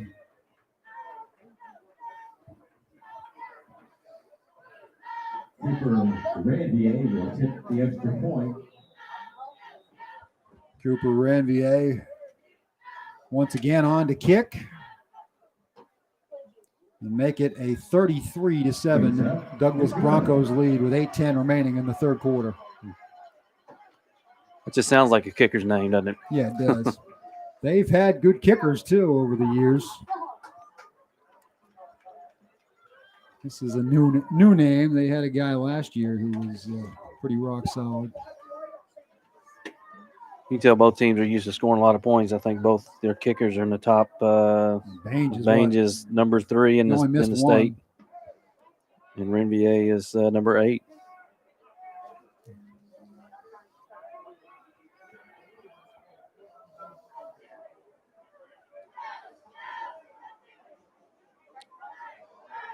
So 33-7 is the bad news if you're a Cardinal fan. They've got a understatement steep hill to climb.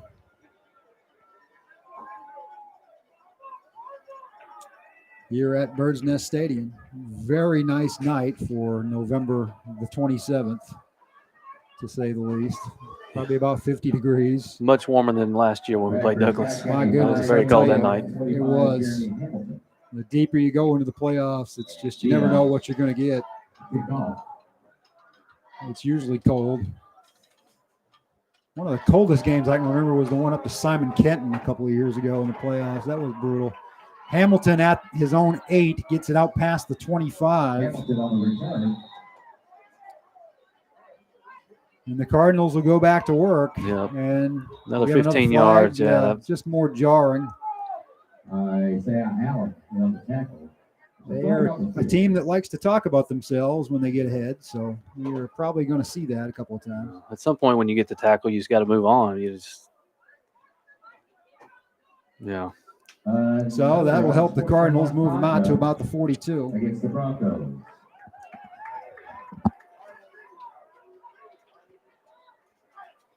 You gotta give Scott County credit. They've not had one unsportsmanlike penalty and not reacted to any of this stuff. So you just got to give those guys credit too. Only one 5-yard penalty in the game. Douglas up to, I believe, their 9th penalty. Several of them have been of the 15-yard variety. It won't hurt them tonight, but they're going to be playing some teams in this tournament if they go forward where it could. So you got to get that under control. If you're a Douglas player or a Douglas fan, you got to hope they do. Handoff to Hamilton. He'll get out close to midfield, and flags come in late. Another Looks 15 like yards. another face mask. Face mask on that one. That was tied right on the tackle. There are flags on Bryant the made the tackle, but he had some extra leverage, it looked like.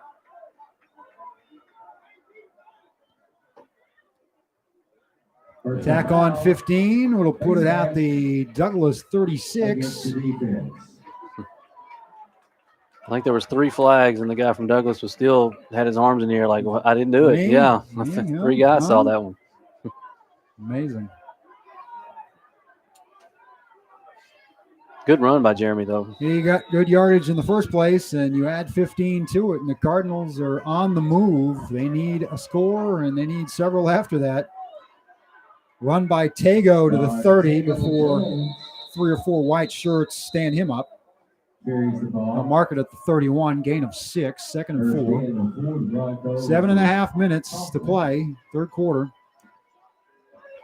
Cards trail 33-7. They rush to the line of scrimmage.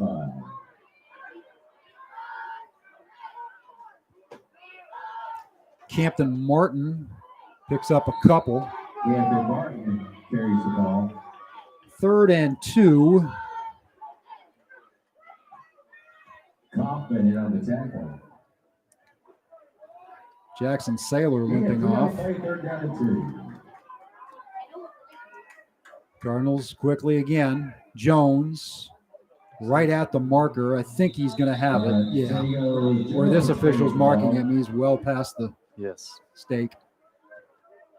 The Cardinals drive will continue at the Douglas 25.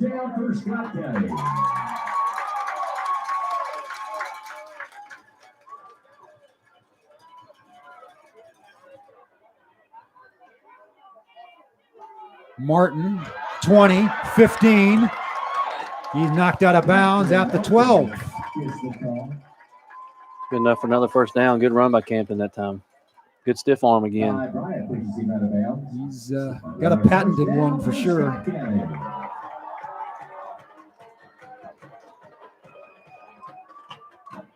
Patton under center, right hash mark, hands off to Tago. Tago at the 10, fumble. Recovered, looks like by Douglas. It's still bouncing around though. Cardinals might have got it back. Scored it loose, and they do. It's marked at the 2-yard line. Cardinals are going to get a first down out of the deal. That's a huge break. I mean, Campton Martin fell on it. Who else, right? Yeah. That would have been the Enough end for the first down. That would have been the game right there. And now you got a chance to punch it in and still have a puncher's chance. Now we got whistles as the snap was pretty quick. Timeout, Douglas. Timeout, Broncos.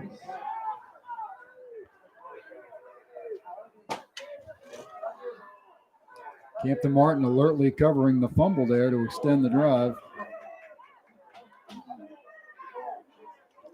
Looked like Douglas was going to recover it. I think Barry knocked it loose, and Campton was able to fall on it.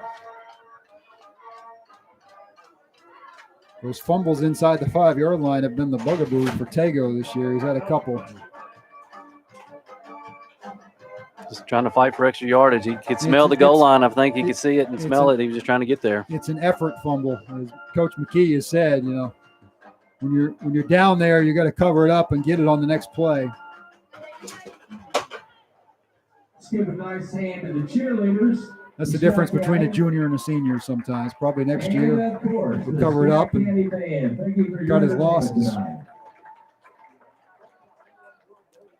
It will be at the 2, first and goal. 6:25 remaining, third quarter.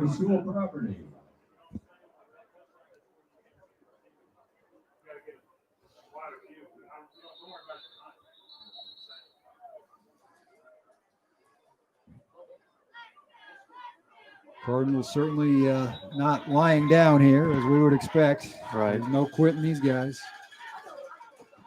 Haven't been in this situation in a while. Certainly not this season. Biggest deficit was a touchdown, I think. Now everybody moving on both sides. I think that'll probably, well, I don't know. Scott County thinks it's against Douglas. Douglas thinks it's against Scott County, of course.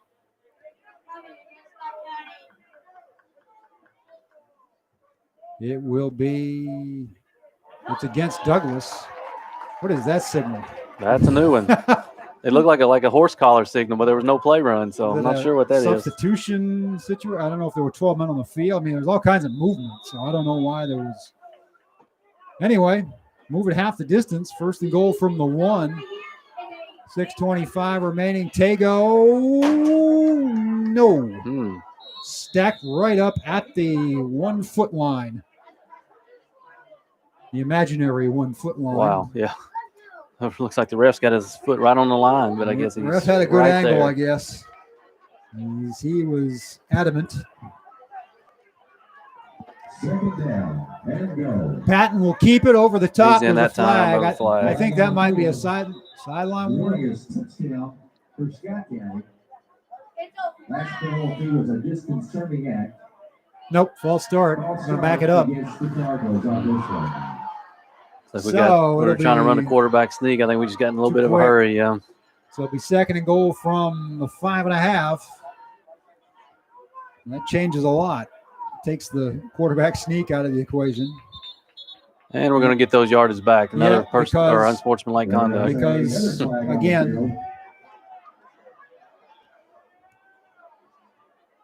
I didn't count the penalties in the Douglas Great Crossing game, but they were well into the double digits last week. And now they got 2 players on Douglas team fighting with each other. Yeah, so, I mean, they got the penalty. It was on Scott County. I'm not sure what you want to argue about.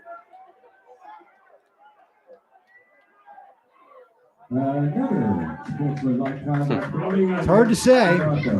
Anyway, it'll be marked at the 3.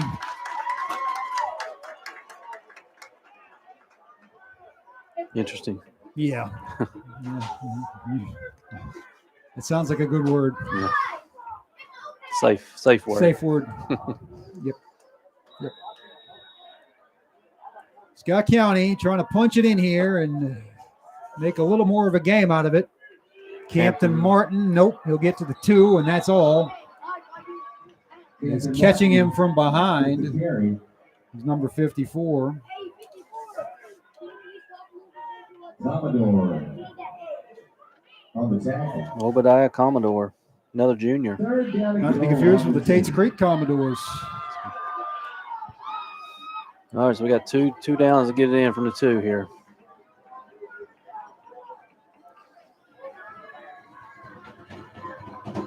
Got to find a way.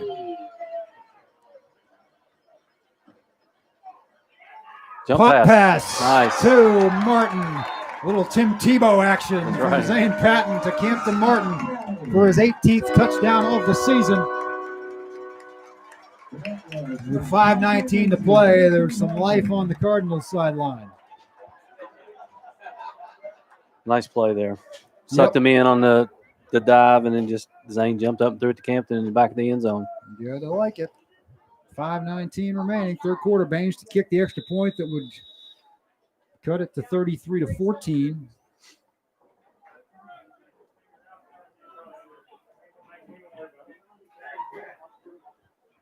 It is good, as it has been all but once this season. 3-possession game once again.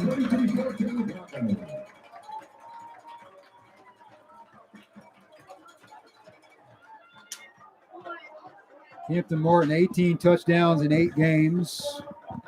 Man for all seasons, all facets, offense, defense, special teams. He better be first team All-State on anybody's list.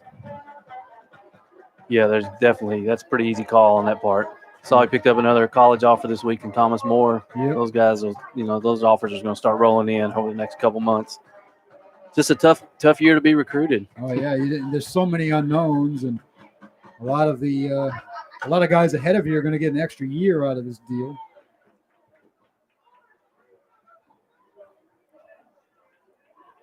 So I'm still waiting for the high school extra year. Think it's coming, Cal? I think probably not. I think they've been pretty well dead set against it.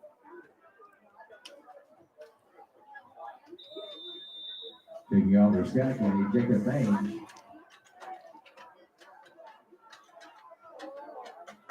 Bounce right to him. Squib, yeah, an onside kick, but just no chance to recover it. Better than letting him return it, as we've seen. So once again, defense has got to step up, get it back quickly to give the Cardinals a chance. That's one of the toughest things, those squib kicks. It never bounces the same way twice, so it's hard to practice a good rhythm on those. You just got to hope for a good bounce, and turf is unpredictable. Turf can be your friend or it can be your enemy.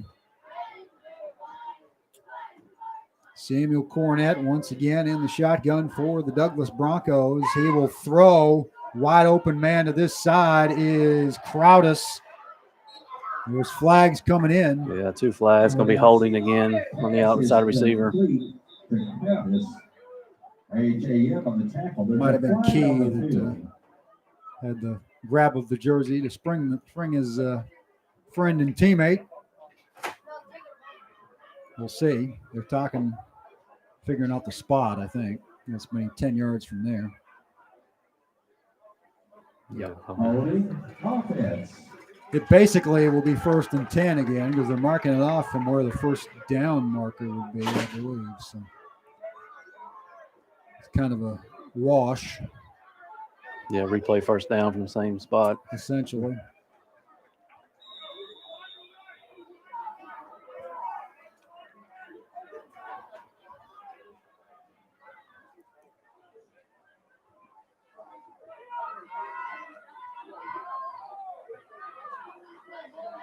Five seconds ran off the clock, and right now, every second counts if you're the Cardinals. Don't have many to waste. Hand off to Neal. He gets past midfield. That's holding again. I mean, same thing. He's grabbing our outside defender and just taking him to the ground. It's a pretty easy call. Same call, same guy. Yep. They're going to call that in Division I, too. Yes. It's holding everywhere. That will be a more punitive one as they did not get the first down, so it won't be just a wipeout of the 10-yard gain. It will be behind the chain. Call it the 41, so 1st and 15. Looks like Douglas may be taking the timeout, or they got to maybe regroup a little bit. I don't know. I think their biggest enemy is themselves. Yeah, right another now. unsportsmanlike. Another unsportsmanlike conduct. That came from the sideline. At some point. Yeah.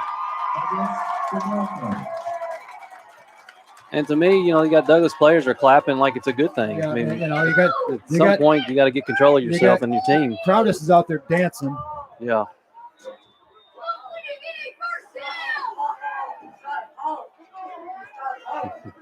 I mean, that's 13, 14 penalties, and at some point it's going to catch up to you. Yeah. You're right. You're not going to get away with that in the later rounds. I wouldn't think. Little dump off, and another flag. Yeah. You got 3 linemen that are 20 yards down the field again. So Cornett's pass is complete. So they started this drive on the 47 after a squib / onside kick that Douglas recovered. And their next snap is going to be from the 24-yard line or the 26 or somewhere in that neighborhood. Nope, it's going to be even farther back than that. The 21. Wow. So it's first down and 35.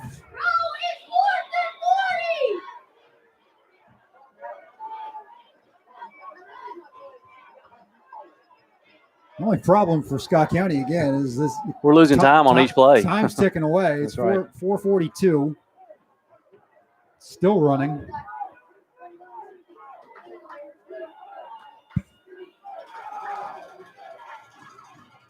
Quick slant. Cornett. Complete.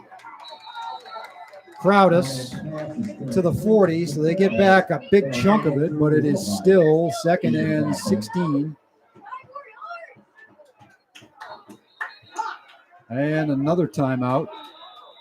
This one's going to be Scott County defensive side of things with 4:11 to play in the third quarter. So that was an interesting sequence of football and 5 minutes of our life we're never going to get back. But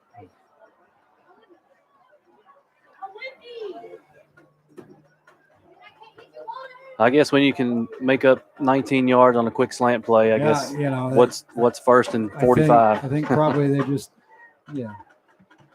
making it fair, I guess. I don't know, handicapping themselves a little bit.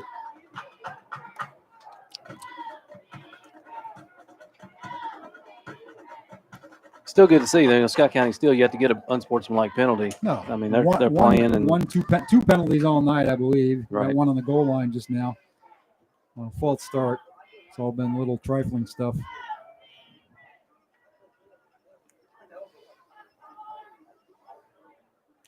And that hasn't been a given. There have been some games this year where Scott County's taken. They haven't been unsportsmanlike penalties, Right. but they've been, major penalties, holding, block in the back type stuff. Hasn't happened tonight.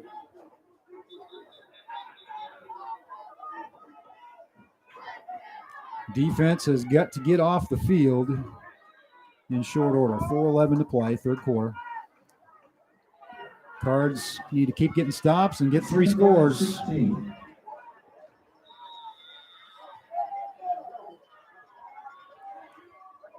Cornett, shotgun snap. He fires deep. He's got a wide open Crowdus at the 30, tiptoeing the sidelines for a first down. You're right. I mean, you can dig out a 1st and 35 when you've got those kind of weapons. First down for the Broncos. Scott County, 30-yard line. it's like you put a double move on the outside cornerback there and just got into the open area.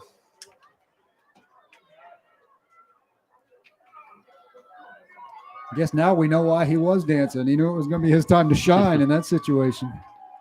He's got the skills for sure to do whatever Douglas needs him to do. And they are in business once again against all odds after the penalties. Neal gains 5, gains a couple more beyond that. Neal with big carry. That's just a tough sequence there for the Cardinals. You figure you had them in a hole. Right. 2 quick plays and they make up 50 yards. It's emotionally draining for a defense. Call the timeout between the two and they still burn you. 2nd and 3 from the Scott County 23 for Douglas. 2nd down.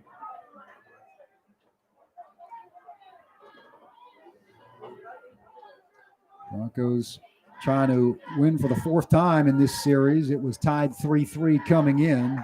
Cornett with a keeper, a little option there.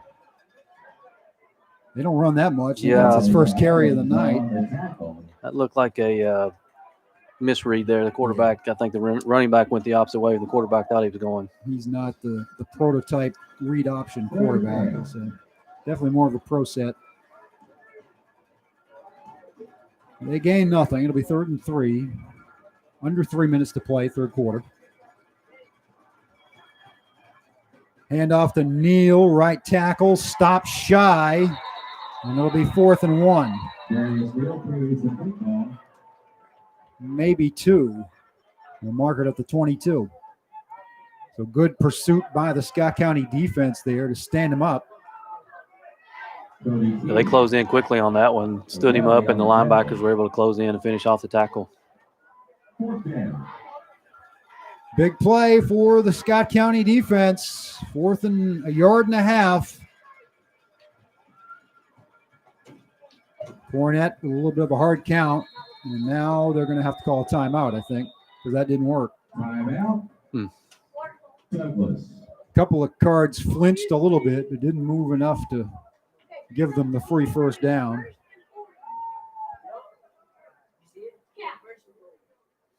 It'll be hard to draw them off sides when you're always in the shotgun. I guess the clap is the thing they read. You know, Yeah. usually when you get up under center, the quarterback can Yeah. get them with the cadence and things like that, but it's a little bit harder in the shotgun, I think. It is. And that's always been my issue with the 4th and short play with that offense, is that you're kind of setting yourself back 3 or 4 yards to Right. begin with. Of course, a guy like Neal is always moving forward, so that helps you.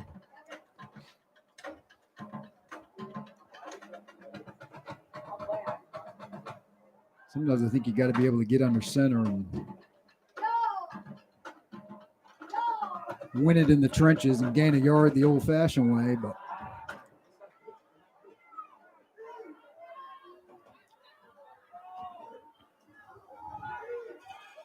ball is at the Scott County 22-yard line, 4th down and a long yard as Douglas tries to put this one away.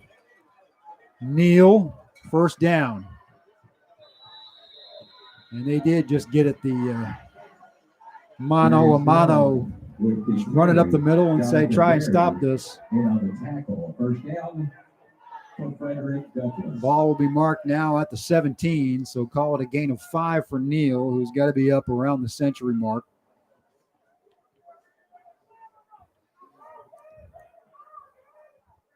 They did such a good job last week against the Grant County young man, Sutherland. Right. Held him to less than a yard to carry, but this is certainly a different level of football Good tonight. They penetration that time. they get Neal for a loss here. There's multiple red shirts were there. Jonathan Berry, first one. Barry playing both ways these past couple of weeks and doing a heck of a job. They'll push it back 2, make it 2nd and 12. But the clock is not Scott County's friend. We're down to the final 75 seconds of the third quarter in a 3-score game.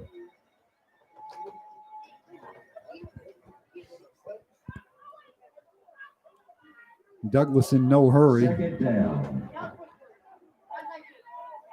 They'll let the play clock tick down under 5.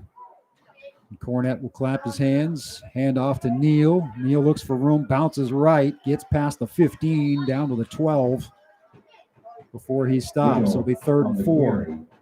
Isaac Krebs on the tackle. Krebs getting the tackle there. Mark it out the 13, just inside the 13. So it'll be a little farther to go for the first down. Good 5.5. Last play of the quarter, more than likely. Cornette, empty set. He's got a jailbreak coming, almost picked. It's knocked down. He would have still been running. I didn't see who got the ball there. He's getting up gingerly. Kind of landed awkwardly on his ankle, whoever it was.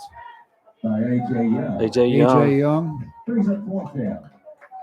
Yes. And they'll have Ranvier try a field goal here. They missed those PATs early in the game, so this would get those back +1 if he could make it. Cornette stood in the pocket that time, but he took a heck of a shot. He had pressure coming from the front side. Yeah, King hit him right square in the numbers. 30-yard attempt is blocked. And another flag. But are they going to get him for roughing the kicker? Yeah, if you block it, I'm not sure. Zane Patton got the block on that. Running into the kicker, they're going to say. That's a 5-yard penalty. Well, maybe we didn't block it. Maybe he just missed it, kicked it bad. I don't know about it. It's a strange situation. I thought sure it was blocked. It didn't go anywhere off the ground. Yeah, once you touch the ball, I mean, the kicker's kind of fair game. That's going to make it a different situation. 4th and 1. Yeah, they brought their offense quickly back onto the field. Tough break for the Cardinals. They have to go for the block there. You got to Right. sell out at this point.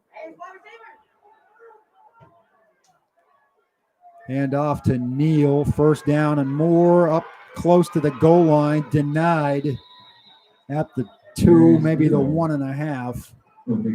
Final 8 seconds of the quarter likely will tick off after they mark the 1st down. 1st and goal. Broncos fixing to put this away. 12 minutes to go. They lead 33-14. They'll take the long walk to the other end.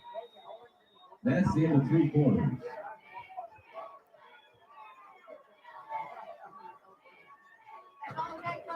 Felt like Douglas had the ball about the last 10 minutes of that quarter, Yeah, I was going to say, it's been the which would have been all the quarter. I time guess. of possession has not been in their favor most of the game, but here it has been. Those penalties, it kind of helped them again.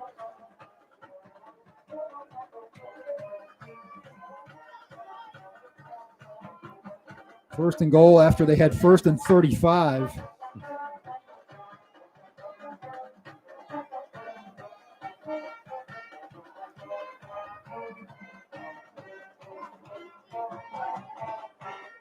To start the series.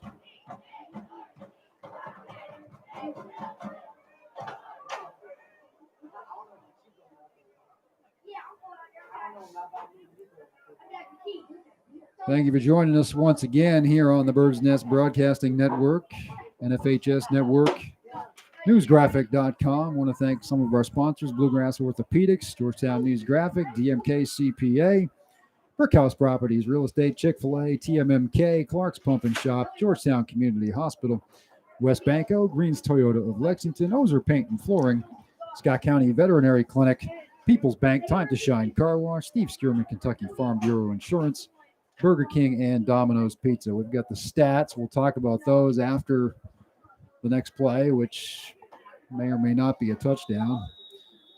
They're on the 1.5-yard line. Cornette claps his hands. There we go. Neal is smothered. A little late handoff. Krebs in the backfield quickly. Krebs on was that there. one. Herbert was closing in as well. So a loss. With the carry. Back to the 4. Cornette has thrown for 240 tonight, 11 for 14, 2 scores. Crowdus 5 catches for 99. Dane Key 2 for 53. Second down and goal on the 4. Total yardage is 412 to 168, so the gap has widened significantly. That's not Neal. It's number 26, the backup. Again on the carry. Spencer Wood. It's Gidron. He will get it to the 2. It'll be 3rd down there, so 3rd and goal. 3rd and goal on the 2. Obviously, the goal line stand essential to extend this game if you're Scott County. Even so, you'd have to go 98, 99 yards and then some. And it's all going to be academic because a diving, sliding Dakel Crowdus grabs the touchdown pass, and with 10:49 to play, Douglas has just about punched its ticket to the 3rd round of the KHSAA Gridiron Bowl. It's kind of the same play they've been running, just a quick out pattern. He's only going down the field 1 or 2 yards, and Cornette's able to hit him right in stride. Threw it where only he could catch it, and he did. And stretched out over another block kick. This time it'll count.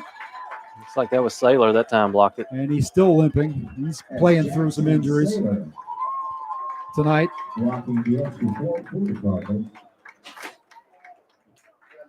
39-14 with 10:49 to play.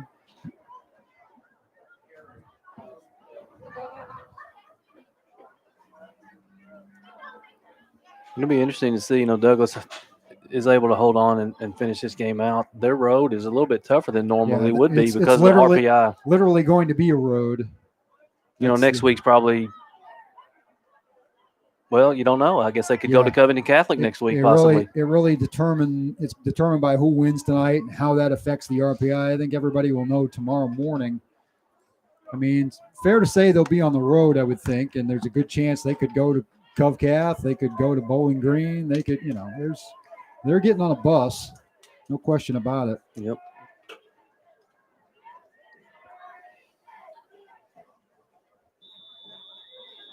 Cooper Randy kicking off. That's Martin and Hamilton. A little miscommunication Gonna on that one. be, taken inside the 5, and they're going to have miles to go as Martin dropped at the 14, so 86 yards away from a score that really would only make it look better in the paper at this point. And do go out and buy that paper on Tuesday. And go online to see all the details. As we've said, going to be a quick turnaround to college basketball here for a while, and then we all hope and pray, we all do our part to get the high school teams back on. It's kind of hard when you don't really know what that part is, but we're still hopeful. We're all hopeful that January 4th will be the day we'll see some action, even if it's just here on the NFHS network. I'm going to bring you a lot of games this winter, if and when. Hand off to Tago. Fight hard for 4 yards, maybe 5.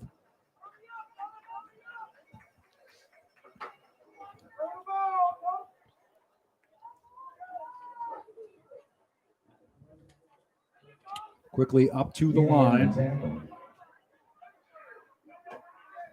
Patton, little timing pattern.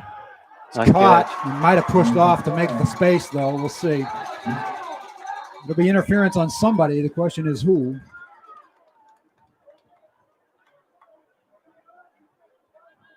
Patton's pass is complete to Paul Garner. There's a flag on the field. Paul Garner's had a fairly quiet night.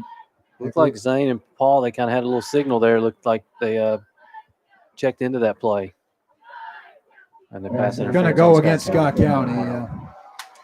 Kind of thought he a little arm bar to create the space to make the catch.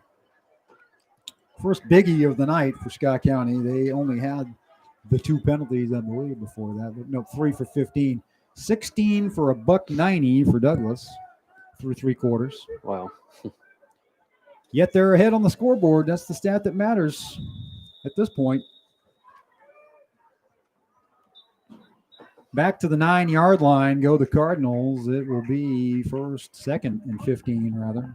So that's they lose 10 when all is said and done. We'll counter to the right with Hamilton. Spins only to the 12, maybe the 13 before he's taken down. It'll be 3rd and long.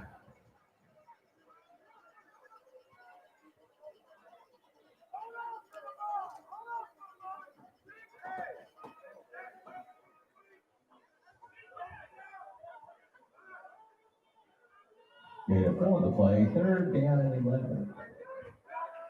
Cardinals need big yards in a hurry. Patton to throw. He's under pressure. He completes it. Nice catch. Nice leaping catch over there. At the 35, Paul Garner. Garner with his 10th catch of the year leads the team. Going to hear more from him over the next 2 years to be certain. I don't know if he'll be as a receiver or a back or, roles change in this offense as time goes on. It was a great route run by Paul, and then Zane put it right on the money.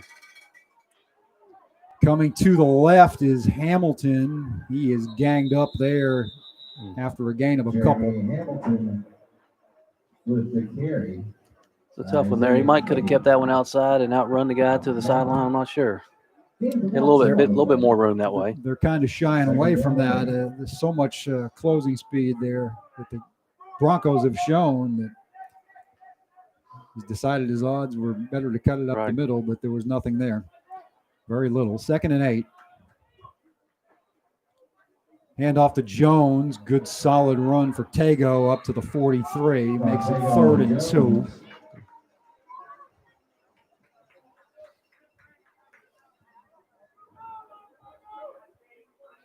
Kaufman and McNeil on the tackle.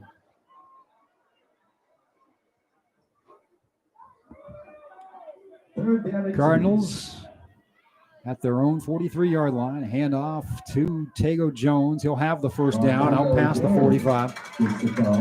Good second effort on that one. They had him stopped at the line of scrimmage. He was able to plow through and get the 2 yards for the first down. Tago will finish this season as the Cardinals' leading rusher, and he'll have a year left. He only played 4 regular season games this year. Patton will throw it again under duress, almost picked off. Bryant was there, couldn't get his fingers underneath it, and it will fall incomplete.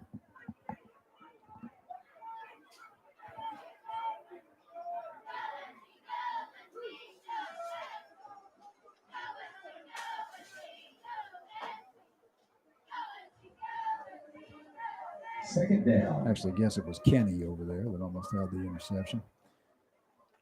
3rd and long.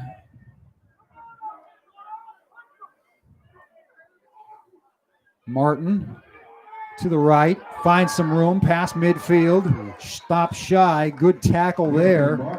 That was Brian on the tackle again. Bryant tripped him up, a little shoelace tackle to force a 4th down and 1. A 3rd down and 1, rather. Closer to 2. Mark it at the 46.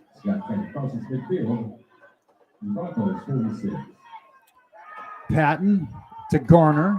Move the chains.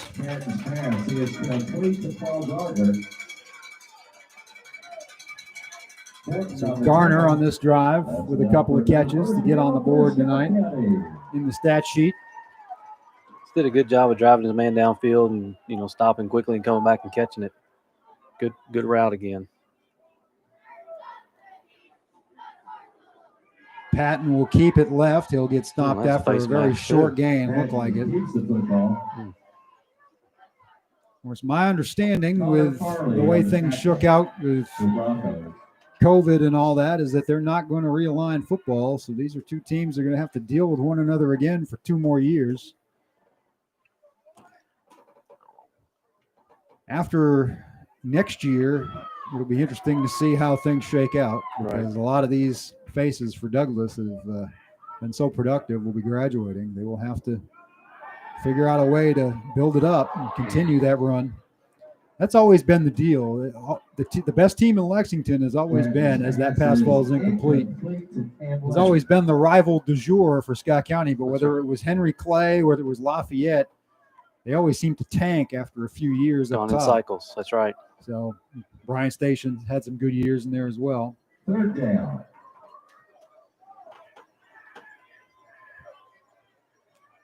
Hand off to Jones. There's nothing there. It'll be 4th and long.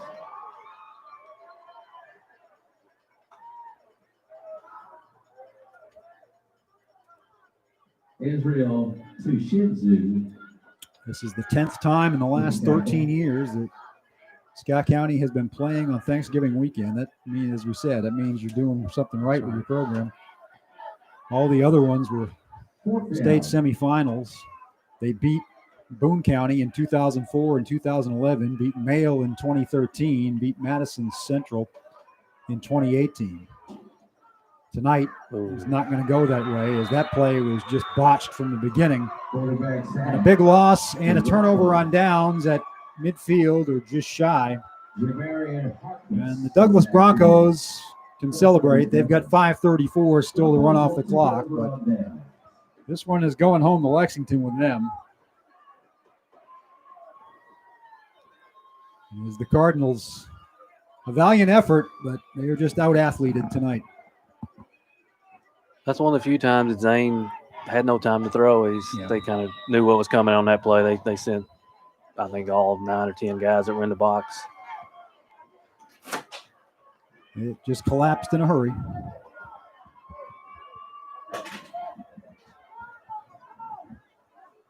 Looks like a new quarterback for Douglas. Number 14. Ty Maxwell. Gidron, the running back. Good room on the outside for him. Yeah, First down. Coming back again. There's another holding in the backfield. In the backfield, that's going to be 10 from there. So penalty number 17 pushes it to 200 yards of negative energy But they've more than doubled that offensively, and that's been the key, obviously. There's a flag on the field. Only against the offense. Usually, if the defensive lineman gets up and he's rearranging his jersey from the front to the back, there's probably a good chance there's a holding on that. Yeah, he didn't do it himself. Wardrobe malfunction. Broncos is a sophomore.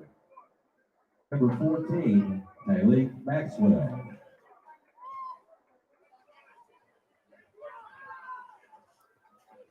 you know, you look down on the sideline, even though it's a 39-14 game, Coach McKee still has the offense right up with the telestrator, and Yep. you know they're still learning. It's always an opportunity to coach. The season may end tonight, but your program, when you're building it, that's going to be a loss for Douglas. Kevin Herbert in there on the stop. That was Kevin Herbert in the backfield. You're always looking for those teachable moments if you're Jim McKee. That's right. And as he said And last that's why week, they played 10 out of 13 years That's on right. Thanksgiving. and you know, he was talking last week, 13 years in a row, they've won their first round playoff game, and a lot of common denominators. Coach Willard has been here the whole time. Coach Volpe, he listed off all the people who've been part of the program. And they've That's added right. some good pieces Coach along the way McIntyre, since then. Coach Coach Davis, McIntyre is yeah. the big one on defense. And Coach Davis, a more recent arrival, he's been here 8 or 10 himself. Maxwell keeps it over to the left side. He'll get back some of that yardage. They've still got they're still behind the chain. It's going to be 3rd and forever. Krebs made the stop, among others.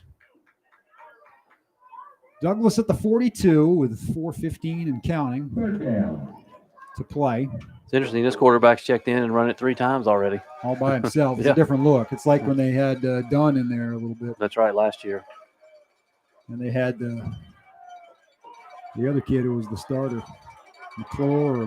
Oh, That's a deep ball. He can throw it too, but he just overthrew it. Man, Maxwell he took had a a man shot. down there. He got popped.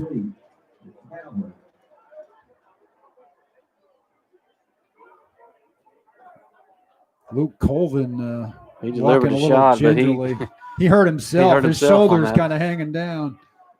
His right shoulder is some the worse for wear.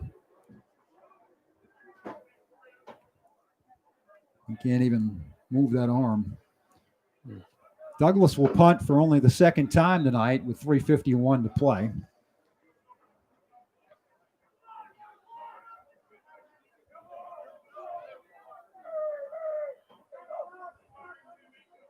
A little rugby punt action.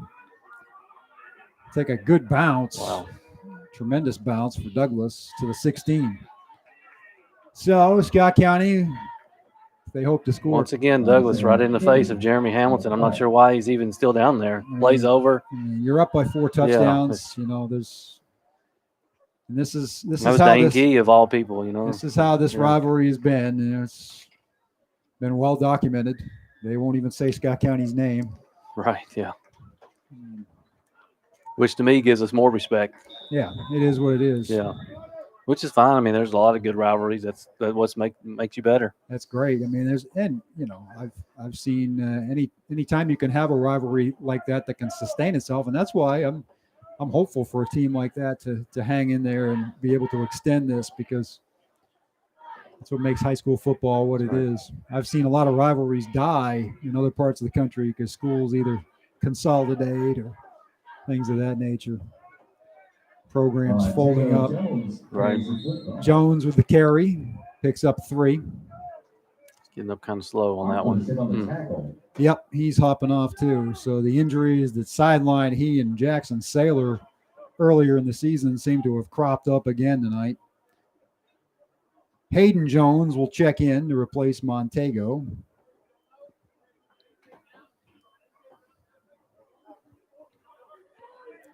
There's going to be a whole lot of Joneses on the offense next year. There's going to be Hayden, Montego, Logan. It's going to be tough to keep up with the Joneses, as it were. Hamilton with a good gain out to the 35. It's good Where he hard gets run. pushed out of bounds. Like you said, it'd be nice to get one more on the scoreboard. Yeah. Good way to go into the offseason. There is no off season when you're a program at this level. You must get back in the weight room. That's all you can do. These days, it really is all you can do. That's exactly right. Jeez. Another gain of about 5, under 3 minutes. Jalen Hand on the tackle. Hayden Jones on the carry.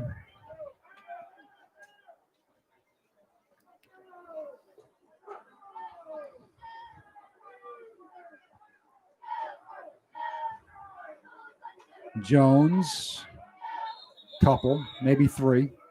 Hayden Jones clears the football. 2:30 to play. Thank you all once again for joining us. We know a lot of you would rather be at the stadium this year, but you've checked in on the Bird's Nest Network, either on the video or the audio, and we appreciate it. We're confident, faithful, hopeful that basketball will come. We'll do the same thing. Zane Patton with a keeper gets out to the Douglas 40. He gets a first down. Nice run by Zane. He kind of leveled that defensive back trying to make that tackle. He kind of gave him a little jarring action, too. They didn't throw a flag, fortunately. Looked like Zane was kind of... Doesn't get a lot of chances to run. He took advantage of that one. Took advantage and popped the guy on top of it. Hamilton in motion. Patton again under center. He will look to throw. He has a man in the flat. It's complete to Campton, who loses a tackler, spins away from another to the 26. So no quitting the Cardinals. Minute 54 to try to punch one in here. Another good throw by Patton, and Campton was able to spin away from a couple defenders and pick up the first down. Ball marked at the 27. Clock is stopped. Yeah, I believe that Flowers, I think his helmet came off during the play, so they've had to run a sub in real fast. Bryant's getting looked at by a trainer over there, too. He's coming off. And I don't know. When I have a 4-touchdown lead and I've got a game next week, I might not have Ty Bryant on the field. Yeah, that's right. They've got several starters still in.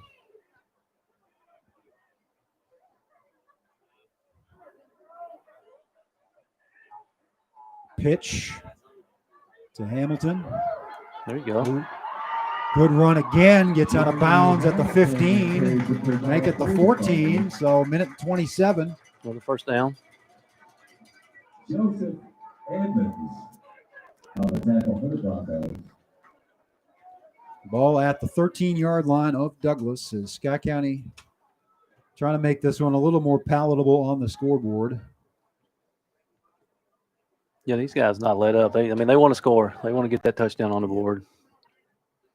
You got a lot of, as you said, seniors on the field too. Zane Patton obviously would like to go out on as high a note as possible. Cam Way, I mean, I see them maybe hook up here and put it in the end zone. Campton Martin would be another one. Though that ball was fumbled there. It was number 13. Is that Fikert? That was Fikert, yeah. So you got some young guys in there as well. Looks like he fumbled, but I think he got out of bounds. Yeah, they're going to mark it at the 7. So Fikert with a decent gain of 6. 2nd and 4.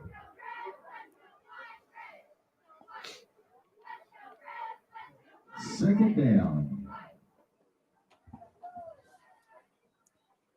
Hand off to Hayden Jones, and he will get in, it looks like. Yes, sir. So a 7-yard touchdown run for Hayden Jones. I believe his 6th touchdown run of the season. He had a bunch there in those weeks where it was by committee. Just a good hard run. I've been watching Hayden run since he's about 10 years old. He's a typical Scott County fullback. He just lowers his head and runs right up the middle. He does what he's coached to do. Good hard runner. Minute 14 to play. So Cardinals get on the board for the 3rd time tonight. It won't be enough. Kick by Bange is good.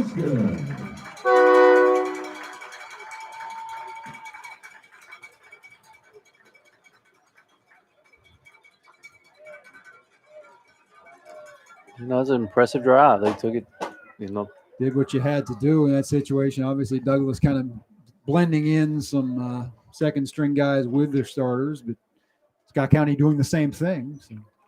good mix. They mixed in some pass plays and some good runs, inside, outside runs. Good effort by Hamilton, Martin, Fikert, and Jones to finish it off. And Jones and Patton, as you mentioned, with the little pancake down here for the first down, they kind of ignited that drive. So always good to see. Cardinals go down swinging. There will be an onside kick here, almost certainly.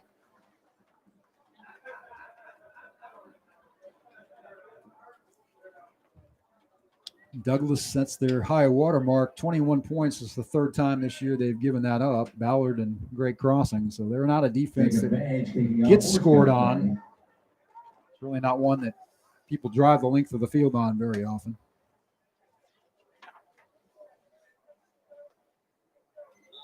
Yeah, they're giving up 11 points a game this year. Scott County's right in behind them, 12.6. Covered by Douglas just on the other side of midfield. And they will run out the clock on a 39-21 victory tonight that will vault them into the third round of the 5A tournament, the quarterfinals next week.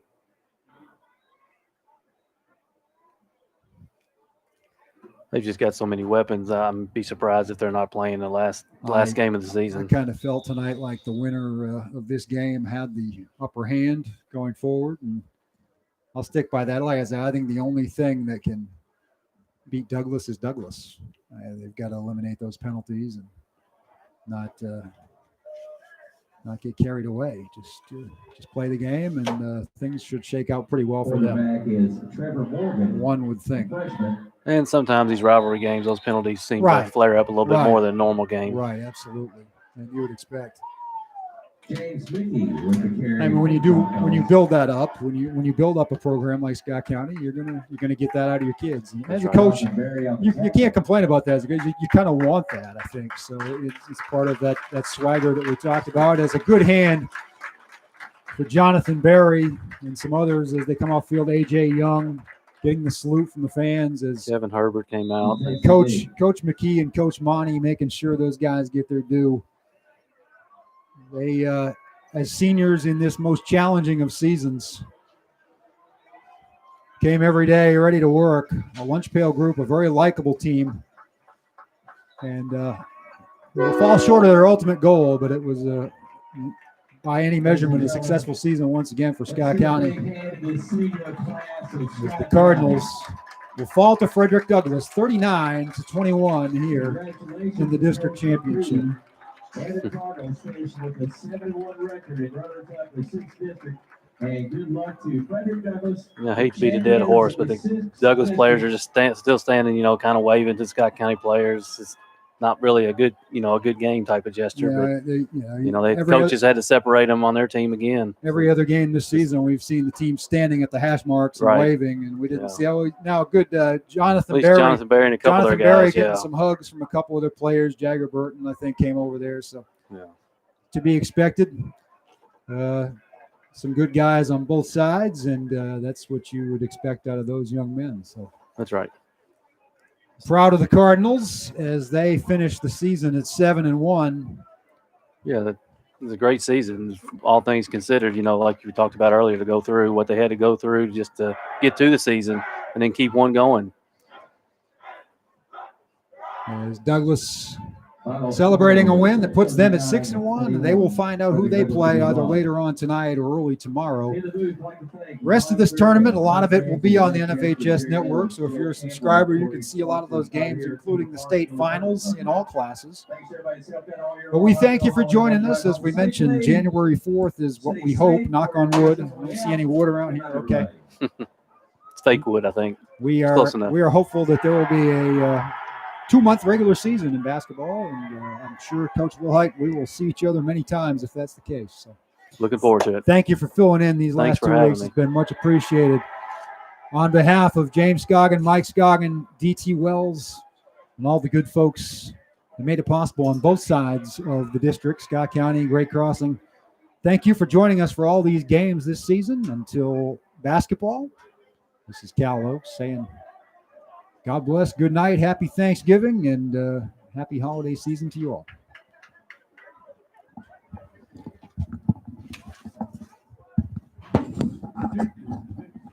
Thanks, Gal. Connor, you want a cheeseburger?